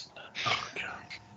They're the McCoys in the Ashwood Hatfield McCoy. Nice. Just bears and Is that wild boars. another name for Lugaroos? Or whatever. No, you call them? Lugaroos are French for werewolf. So yeah, the town is informed about the oncoming daybreak assaults, possibly. Mm-hmm. Which sends the guards into a tizzy as they begin to start ferrying people down into the tunnel already, all the younger and stuff, and whatever supplies or stuff that they don't want broken or destroyed from possible giants. And yeah, they're trying to keep it quiet about the giant part of it, other than the guards. But the town definitely knows that something's up if they're getting ferried into a tunnel underneath the town. Not everyone. There's some rumors about. There's some of them that have started talking about giants, but they're like, no, there's not giants. It's going to be a dragon, and we're fucking terrified. But they seem to be excited about talking about it. It's a small town, and the people that are getting ferried down there, there's a lot of like housewives getting ferried down there. So you know the entire cave system is going to be full of rumors by the morning. And this was the super rumored town that Fix was from. Lots of gossip. Yeah. Tons of superstition. There's definite worry, but it seems to be placated by the fact that they could talk about it. Fix would make sure that the people at the church know what's going on and have their plans in order. They're only sending one of the clerics down to the tunnels. The rest of them are going to stay up to treat with anyone who might be injured from the guards if they can, because defense of the town does come first for them. Do any of them have the ability to cast restoration? Okay. At this point, you guys can cast higher level spells than any of the Double ones in check. this town. Yep. I emerged from the forest edge towards the town, picking my teeth with a fishbone. And go, all right. So I talked to the local bears. I got one of them that if he sees giants, he might come up on that hill yonder, give a roar so that way we know. I give that like a 50-50 shot of that happening. I lean in and I'm just like, just between you and me. He kind of felt like the Emmanuel of bears. Ooh, okay. Like the rest of them were avoiding me and he just came right up. So I don't know what that was about. We can't hear you from up here on the tower. So, Do we have any way to, or is Rich still gone? yeah, he's gonna be gone until the morning. I will say, just before anything does happen, I'm gonna just say that Rish, I imagine you just get home like sick from not seeing your friends or something, so you're gonna head back early morning. So you're gonna be there before anything happens. Oh, Yeah, I I'd mean, say I he was only didn't, staying until the next morning. Yeah, I didn't pick up a shopping list or anything. yeah. I'm just saying you're gonna get an early start, so that way you're back in time for anything. I'm not gonna make you guys go in half blind without your wizard friend. No, I thought he was gonna have like a Dragon Ball Z Goku late arrival. Come in from above. Yeah, we gotta fill some filler episodes here. Little pop Yeah. noise. Like, There- what happened here? We don't need filler episodes. You're just gonna charge your attack for like 3 sessions. God, We're can about to I? catch up with the Quick, manga. Gork, Rick. get up there and just start screaming at him. Yep. You see, you just conserve all your full attacks for one big blow. That would be amazing, but that would also be overpowered. I know. One more thing. I mean, that's before- basically the samurai Aijutsu strike for that one archetype. Yeah, or cluster shot if you're a ranged character. Yep. I was gonna say one more thing. This is gonna be a simple thing. Who here might need dark vision? Because I think Pledrum is human and might need dark vision. Yeah, Pledrum and Reese, neither of them have dark vision. It's I can daytime. cast isn't it? light. That's the best I can do. Okay, Actually, as a group, we haven't discussed. Are we just holding them off at the wall? it's what we have to do. I mean- still like my idea of letting them, wade their way through the town if everyone's protected, and we come out and ambush them later. I'd rather Depending not. on when and where they attack, we might need dark vision, but at the same time, if they do any scouting at all, they'll probably see that wall stops there, and all they got to do is cross this river, and Well, either stone way, giants are huge. just to be safe, I have this herb here that I got at character creation. I can do more herbalist to get more. All it needs is I just need to boil it in water, and then it'll turn into like a viscous kind of muddy slime. And I got 3 doses of it, and this is a real deal. Is that I then smear it over your eyes, and you get dark vision for 24 hours.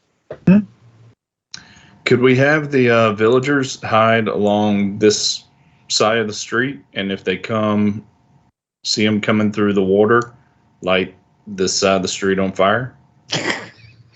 I mean, that whole side of the house is I'm going to lost just let anyway. you know, none of the people in the town are going to go for setting their town on fire. Yeah, Yeah. I when I said that as Gork, that was a joke. Yeah, but now I see the futility of. I really think we shouldn't even resist, and we should let them get to the tunnels. But Make it take it. I am a mastermind tactician. Mastermind tactician. You see, I'm perfect at battles. All I did is I rolled over, showed them my stomach, and they stopped kicking the shit out of me. Actually, Yeah. I let my friends all die, and then I ran away. You send wave after wave of them in until they hit their kill limit. Right. I mean, they stuck their Um, fingers in a few places, but Eventually, other they're than going to that, despawn. Where is the way to the glass? This is the glass blower, The glassworks, yeah. and that goes down to the tunnels. Tunnels. Yeah. Yeah, that's All right, Emmanuel needs to know that for running away. I mean, wouldn't it make more sense just to hop on your snake and swim away into the ocean? Yeah, but the saltwater chafes. Yeah, but if people are still alive, they'll see that. So It's better to be the last So one. better up. to kill everyone first and then run away. Let everyone die first and then make your escape so that you can tell your story of being a hero. Listen, while the children and mothers are pleading for their lives, they go on for so long doing that, so I can run away with it. Look, children and mothers, my plan was to be down here with you to save you all. But no one listened to me, so good luck. So, I picture Emmanuel if he was a villain. Has anyone watched that show, The Boys? Mhm. Yeah. Yes. The main superhero guy? Yeah. Homelander? Homelander, yeah. That kind of personality for Emmanuel. Mhm. If he was a villain, not... If he was a villain. Yeah. That's why I prefaced Where it he's if he was just a villain. lazy and only really concerned with what he wants in the moment, but he still wants to be loved. I mean, he's not a villain, but you pretty much described how I'm trying to play the motherfucker. His third feat was friendly fire. I retrained it because y'all tricked him into having to do a whole bunch of blessings and things. But it's a betrayal feat where he was going to shoot past you, and if he missed the target, he had to shoot again to see if he hit you. But if he had hit the target, you would have gotten an AOO. We freaking gaslighted him so. Y'all guess I let it change him. He's different now. But he's starting to, now that Lucilla's gone and Fix is dead, or the one he called Fix, he's starting to turn back to his old ways. He's getting a little bitter again. He's still 50-50 on if you're a different person. Yes. So, Like 70-30. Who needs my dark vision slime? I'm good. I mean, you sell it. I'm coming back I need in the morning. It's going to be sun up. So if it doesn't happen until past nightfall, maybe. Alright, fine, I won't boil it. I'll save the herbs. It sounds really great, though. You have dark vision. Shut up. Just slaughter some slime on those eyes. Slime on your eyes. It's good. Slime on your eyes. So, what is everyone doing for the night then? Are you gonna go ahead and rest, or do anything last minute before you go to bed, or anything? I think Fix is going to go to the tavern. Feels Okay. like the thing to do. We should all go to the tavern. That sounds like a fantastic idea to get morale up. If everyone's going to the tavern, I'll go to the tavern, and then I'll say, honey. Gork is this way. No, we're in the tavern, right? So yeah, as you all go to the tavern and you open the door, you see very empty. Amiko's and her little halfling friend is the only ones that are there. Though there is somebody at the bar, and as you all enter, they turn to see you, and they wave their hand. They're like, "Hey, Emmanuel, long time no see. Emmanuel, this is your friend Pico." Pico! Guys, this is my friend back from Malthune. Detective. yeah. Character, did I run into him here or in Magnamar? You ran into him in Magnamar. He's the one that I ran into in Magnamar. We went out and had a crazy night. Pico, Yeah, what the hell happened that night? Oh, don't ask, don't tell. Anyway, did you get those arrows I left you? They're good for a laugh. I did. I still have them right here. He pulls out the laughing arrows. Great. Well, I heard you during that night. You were just talking so much about the town of Sandpoint and how you helped them and everything. I just thought I'd come pay a visit. Then I hear there's going to be some attack. Man, this is exciting. Hey, have you still been practicing with your bow? Can you give us a hand? Yeah, sure. And he starts Pico applauding was you. probably the 4th or 5th best behind me with a bow. You do not detect evil, by the way. Okay. So, what's with this dwarf? Wait, you're the dwarf. No, he's an elf. He is definitely not an elf. I'm clearly an elf. I'm young, but I'm still an elf. All right, punching you both. What? You want a duck for this. So, Classic Pico. Pico of House Gallo. Pico de Gallo, got it. Gork, you know animal smells even without having your scent ability. Mhm. Pico smells exactly like Juan. Not like the exact it's not Juan. Juan is right outside. You can still see him. Mhm. But he smells exactly like Juan. I get like uncomfortably in his space and start sniffing. It's okay, Pico. He's a druid. Oh, don't worry. Here, and he like lifts his arm. Don't worry. The best smell is right there. And he like slaps his underarm. Mm-hmm. Doesn't At seem to which have point really any Fish care of the world. Pico was really he was really influential with the riding snakes in my father's When he lifts up his arm, I want to grab his elbow and force his arm back in a grapple like an arm lock. Yeah, no resistance. He's like, whoa, buy me dinner first. Why do you smell like a snake? That one over there rides a snake, and he doesn't smell like a snake like you. You smell like you are a snake. You smell like you are a bear. Emmanuel. I puts am little a perfume bear, on as himself. my hair and fangs grow a little bit more. Ooh, scary. Roll me a perception, Gork, as you're doing this. I swear I am not afraid to murder a child and have Kenneth put it on YouTube. So yeah, Gork, you're holding him there. Mhm. Doesn't seem like he's there though, but you're definitely holding him there.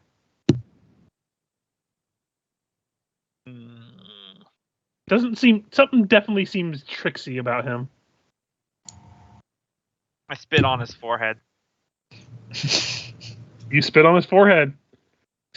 He still seems all smiles and everything. And to give you kind of a description of him again, he's very young, brown-skinned elven boy.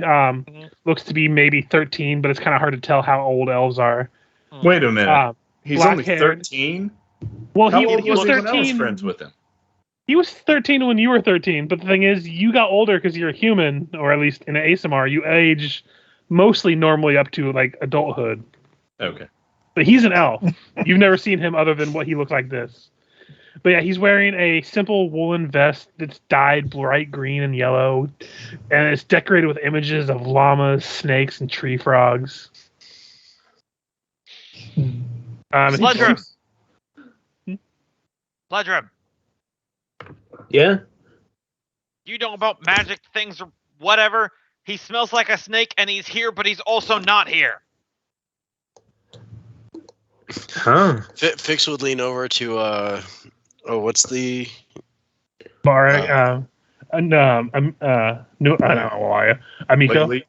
Amico? How much has he had to drink? He just got here, really. I don't even remember him coming in. Someone cast a spell or something. My only other idea is to start hitting his head on a counter just in case blood comes out to make sure he's real. So come on, someone have a plan. That's what I say out loud. Let's see. This is actually a question. Would he detect his magic? He does not detect his magic. Not magic.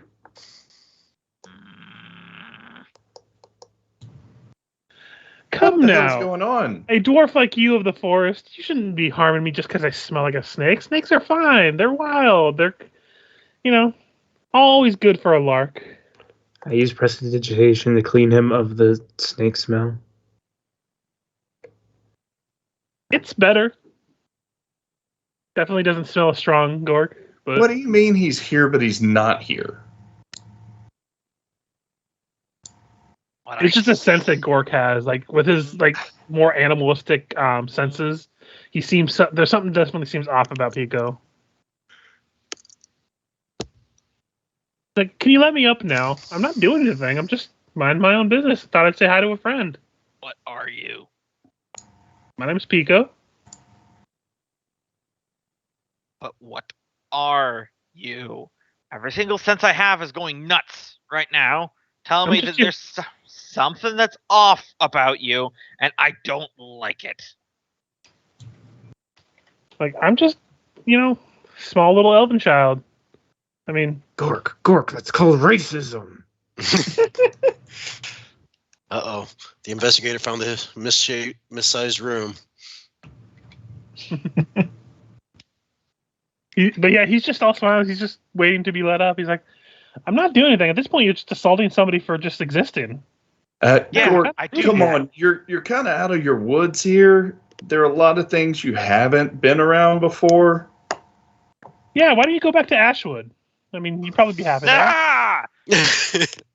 I never said where I was from. No one did, you piece of shit. And I slam him. Yeah, but you smell like Ashwood. He just hits the face. Yeah, then I grab by the throat. Oh, so you can smell the forest on me. Well, I mean, you can smell a snake on me. Yeah, but I'm a bear, not an You're a elf. dwarf. Just smell like a bear. I use prestidigitation to get rid of the forest smell on Gork. Much better. Thank you, sir. He was starting to smell rather rank. Piku, when did you ever go to Ashwood? Huh? Oh, I get around all the places. I mean, you saw me in Magnamar. That was just a stop. I travel a lot. Let it never be said I don't enjoy the traveling. Not like you who wants to promote the goodness of Malthun, but, you know, new experiences are fun. Maybe not How this do you one in afford all particular. that travel? You were just a stable boy for my father's riding snakes. Travel light. Sense motive? Sense motive. Roll for it. Yeah, he's definitely lying about something. Piku, we've known each other for ages. Why aren't you telling me the truth? The jig is up, isn't it? I'm definitely not. Your charm fails, by the way. He's like, okay, I can see I'm not wanted. Gork, your hand goes limp as he's vanished. I knew it. I tried to charm him, but it didn't work. He was lying about something. Could have I don't been think he's ever been to Ashwood. if he was able to just vanish like that, he might have been helpful in this fight. Piku never knew magic. No. He just vanished. Also, he didn't very clearly. I'll let me, he didn't cast a spell or anything. It's very clear when someone casts a spell. Mhm. There's hand motions or verbal. Was He it an just illusion? vanished. Either way, he just vanished. That is Like there are ways for that to happen. Like I think there are feats for it, but either way, that would imply he would Rich, actually high level Advanced, spellcaster as well. it at least implies a high level of power. Yeah. Rish, I- could that have been an illusion? Reach isn't there yet. I'm gonna go with like 3 seconds after he disappears. Rish reports it. Yep. I'm telling you. Hold on. What's I- your name? I have dealt with this. It's like fucking fey bull crap. Bear crap. Fake crap? Do face smell like snakes? They can. I don't know. They can smell like anything. They come from another world. What is going on? Can I see Juan? There was a stranger Yep. from Emmanuel's past that just vanished. And not in the A way. stranger from a strange land. Yeah, Rish, you might remember him. It was Piku who we ran into in Magnamar. He and I had a crazy night, I think. I kind of woke up the next day not really remembering what happened. Hey, Did you do drugs? don't Um, And if you remember. answer anything, but yes, I need you to roll a bluff check. He already said yes. Okay. You were joking, but I said yes. But I didn't know they would be so bad. And immediately after I drank whatever he gave me, I was out. Then I woke up. I had these. Wait. was of hideous laughter. Back You up, see- back up. Wait a minute. No. You need to clear. I need this clarified. So you took the drugs, and then he gave you something to drink, which made you fall asleep. No. Well, no. He gave me something to drink, and I that think it made was, you fall It asleep. had drugs in it. But you've already taken drugs at this point, correct? Yeah, you mean that night or tonight? That night. No, that night he handed me a drink. I drank it, and I blacked out. So you're stone cold sober. He hands you the drink. You drink it, and you black out. Yes. Then I woke up the next. Look, we've all had those nights. I just like to call it time traveling. You don't The next remember what you morning, I did? woke up and I had these 5 arrows. Is there anything wrong with these arrows?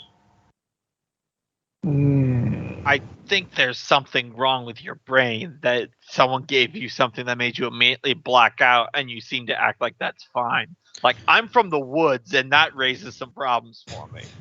Though, to be fair, he did give him. Did we ever find out if there were magical I arrows? mean, I thought we did. you should hear about the things I did to Piku. He's back used a in few the of them days. at this point. Yeah. So, Yeah. So Yeah, they're just arrows that have the spell Hideous Laughter attached to them. So after you hit somebody, they have to roll on a spell will save to resist the effect of Hideous Laughter. But nobody's I'm scrying sensing- on us or anything with these arrows, right? With the spellcraft and stuff, no, that doesn't seem like any kind of scrying. These I'm could sensing be motive used on as- Emmanuel to try and find out if there's some horrible fucking secret that he's coming up with this bullshit story to tell us about. You sense Actually- the motive that there are a ton of secrets for Emmanuel. Damn. Aren't these, you saying he smell weird? Yeah, he smelled like a snake. Like, not like a snake was Snake-ish, on him. snake-ish, snake-ish. Let's be on snake-ish.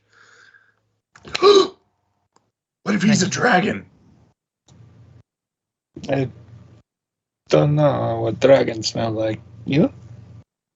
My friend Piku. Probably being a different than a dragon. snake. Don't they breathe fire and things? You think I I'd mean, you Would know what think. dragon smells like, don't you? And Vix would kind of look down at her cat. Oh, that's right. Oh, I let just me pick tell up the- you, I know just what a pick up dragon the smells cat and like. I stick my face in the fur, get a big whiff. Oh. What's the cat doing? The cat is just like immediately starts scratching the shit out of his face, but it's not like Ignore it. harmful. Does it smell the same? Does not smell the same. Okay, I just dropped the cat. Pretty certain he wasn't a dragon then. Look, I've Did you smelled smell my in the fair right share places? of dragons, and that did not smell like a dragon to me. Amiko kind of chimes in at this point, like, well, I think he wanted to give it to you himself, but Emmanuel, he left a gift for you on the table here. This is very weird, but I've Don't drink it. seen weirder. It is just like it is a box with a bow on it. You often get gifts this way, Emmanuel? No, and y'all are pointing out a lot of things about my friend Piku that have happened tonight, happened in the past. There's some questions here. He's gonna cast Detect Magic on it. There's something magical in the box. In the box? In the box. Any of y'all oh, never mind. I put my dick in the box. I mean, I opened it. Whoa! Roll me a will save as you open it. Basically, the rest of you see a bunch of like you know those trick boxes when you open them, a bunch of those like spring loaded like foam things come out. Yes, I definitely jump behind the table as that happens. There's a bunch. All right. There's like 6 or 7 of those that just shoot out as soon as you take the lid off. +2 if this is from an evil casting. It is not, but even with that, you're not spooked by it. You know that this is a trick that he's played on you before, so you weren't prepared for it, but you weren't surprised either. The inside is a belt. I'll save you the roll of the spellcraft. It is a serpent's belt.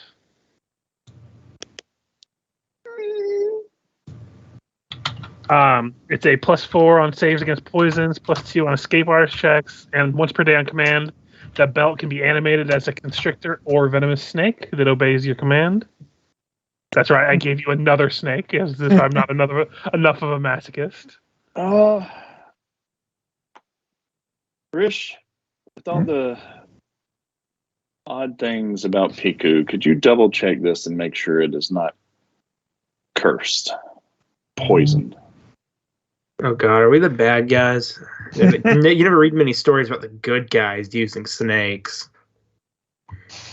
Oh, who the baddies? I'm a bear. You're a were bear. So it's not cursed or anything. Does not seem to be, no. He seems safe. I'm just Piku. double checking certain people's sheets.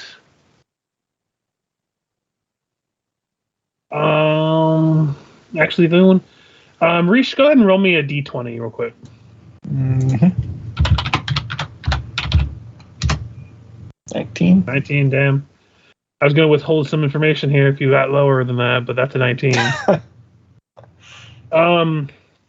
So there's what he appeared as, and some of the name kind of makes you think back on some stuff that you might have studied through many of your various acquisitions of different books. And you think back to a book that you got after when you went to Magnamar for the first time and you found the cult that was residing in the wood mill. Mm-hmm. You found an old book of like fairy tales and different like stories and stuff.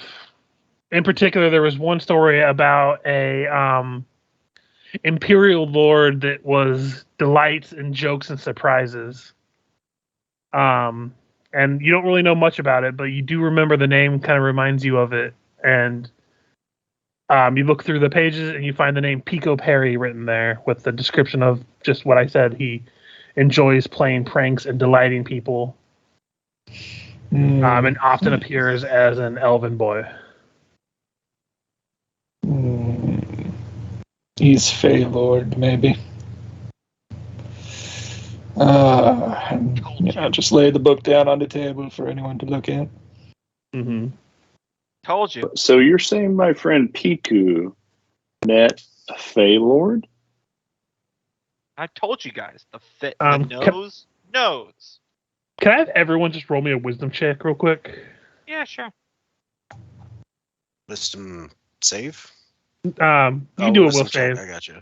Oh, will save. Sorry. Yeah, but wisdom just like d20 plus your wisdom modifier. Oh, okay.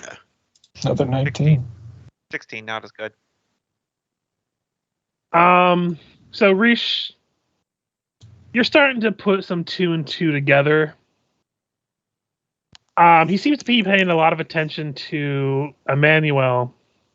Emmanuel's an Asimar. Imperial Lords are outsiders. Mm-hmm. It doesn't take expanded genius to figure out some dots are being connected here.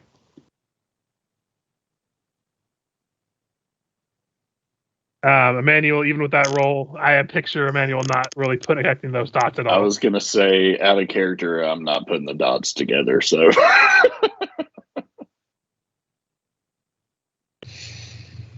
The fuck's an ASMR? Oh, it's that bar downtown, the Aston Bar. Oh, yeah. Bar. I'm part angel.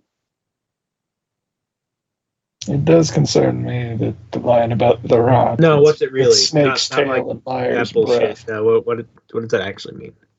He smells like a snake, and he is kind of a trickster. Which leaves the rot.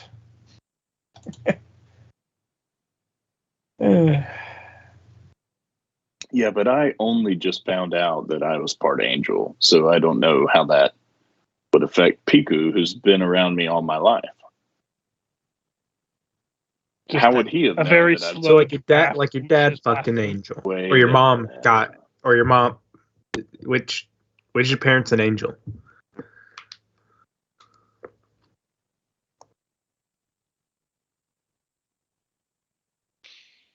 On that awkward note, I imagine Yeah. everyone.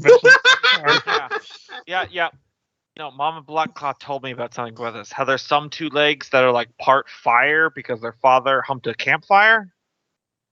Well, Lord General Father Depardieu of Kennerat, he was a wonderful leader and soldier, but he was. I would say he's no angel. And my mother, Lady Depardieu, was the angel. Maybe. Well, what about any of your father's other mates? I'm sorry. Your father's other mates. Don't royals usually have consorts and? I mean, no, my father had a group of gentlemen that he kept as advisors, and those were the closest elites that he had. He looks at Gork and he goes, "Oh, you know what? We should stop having this conversation, Emmanuel." Writing that down as canon now. Yeah, wait. Do two legs only have one mate? Oh, he had No, I think almost a dozen in his war council. At the same time? Man, respect for your father. no. Just agreed. Pudgeon goes over to Gork and he whispers, "No, I think he's a bastard, but his dad told everyone that he is his legitimate offspring." Wait, there's illegitimate offspring? Well, yes. This is a whole nother thing I'm going to have to explain to you called marriage. He's for. Oh no, you're off whispering on the side. Yeah, I'm just like Gork's like nodding. Well, if anyone else but Emmanuel wants to come in. Yeah, Emmanuel's that- moving around. you know that in facial deep expression? thought. You know that Touching. facial expression where you can tell someone's gears are turning, but it's not quite clicking? He's like, yeah. You know that feeling where you're like swimming in the middle of the river and you can't feel your feet touch the bottom? I am right there right now. I am just hoping the current doesn't take me away. So like, I have no idea what you're talking about. He seemed to be. Meanwhile, Emmanuel's having the human or ASMR feeling of that. He's on the other side of the room doing that thing where he's got two fingers up, lightly tapping his lip, like, as he walks with the other hand behind his back. Like, at some point, I'm going to realize what I'm trying to think of.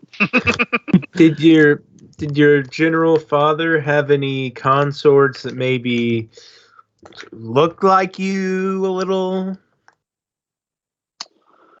Lord General Father Depardieu. There were no other. No, there were no other in his war cabinet that looked like me. I mean, look at Friends? me. I mostly looked like my mother. That's what they told you. No, I mean my mother's. I've seen my. I can draw you a picture of my mother. Amigo kind of chimes in. Wait, do you look like your father though? Yeah, what about your mother's other mates? Are they legitimate? I Amigo's don't know like, what's going Amigo's on. immediately like, ooh, this is getting spicy. And she's just like all into it. I love the idea Names. that everyone else is having like this Game of Thrones genealogy thing, and Gork is just taking shots in the dark. Amico, I need a drink to go along with this drama. I'm very intrigued. I don't know what drink pairs well with this. Honey. Honey? Okay, That's mead- funny because that is Mead's what all they call- around, and she pours a bunch of mead and just gives it out. That's funny because that was my younger sister Cecile's nickname, Honey. But she did look very much like my father, whereas I took mostly after my mother in my looks. My father in my Did you say you have a younger sister? yes. Can I get her number? Who said that? She's number 2 behind me. No, I meant her Number one. age. Legal? How close to that line? I'm joking. Because I'll go right up to the line. I'll go right up to it.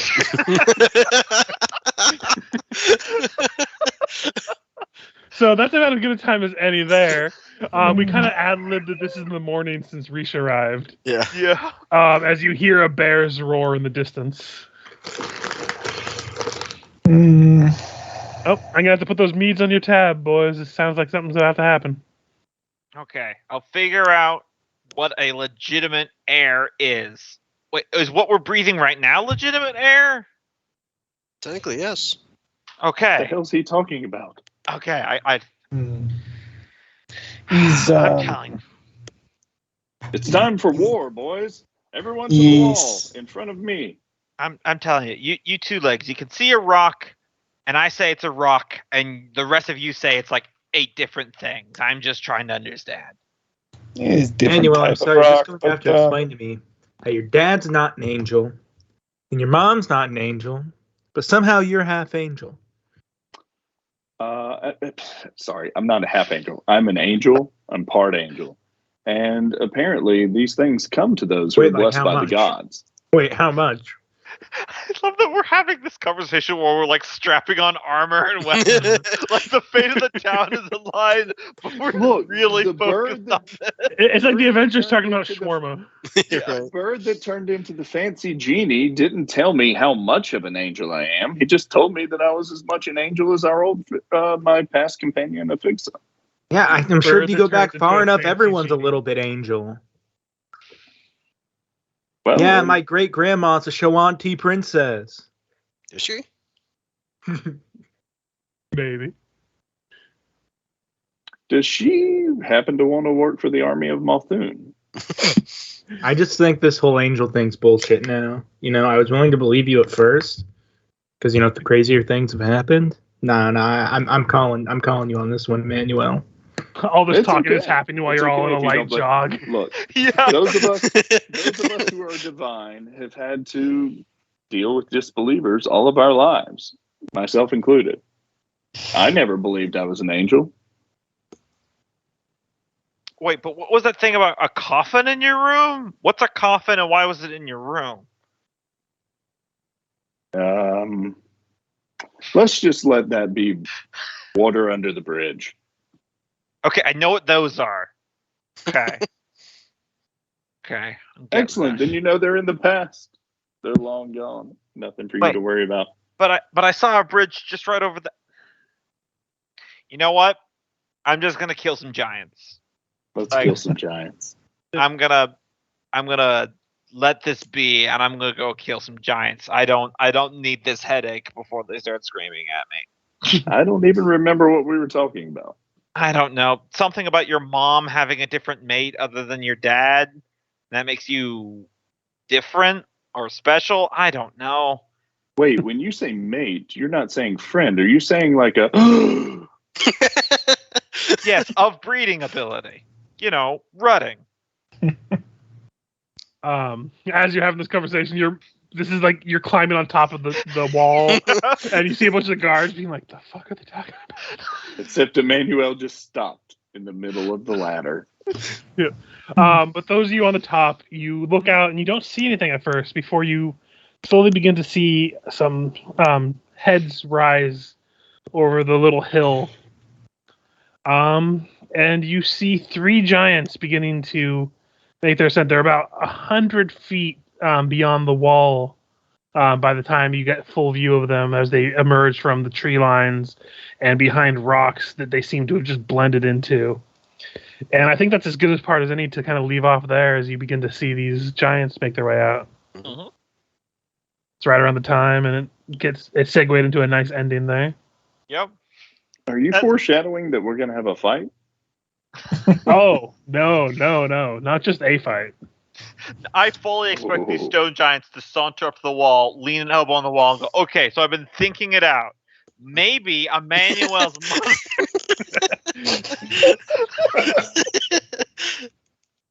I will just tell you now because I'm not going to spoil too much about it, but this next little leg of your journey here with the attacking Sandpoint, there's going to be a timer.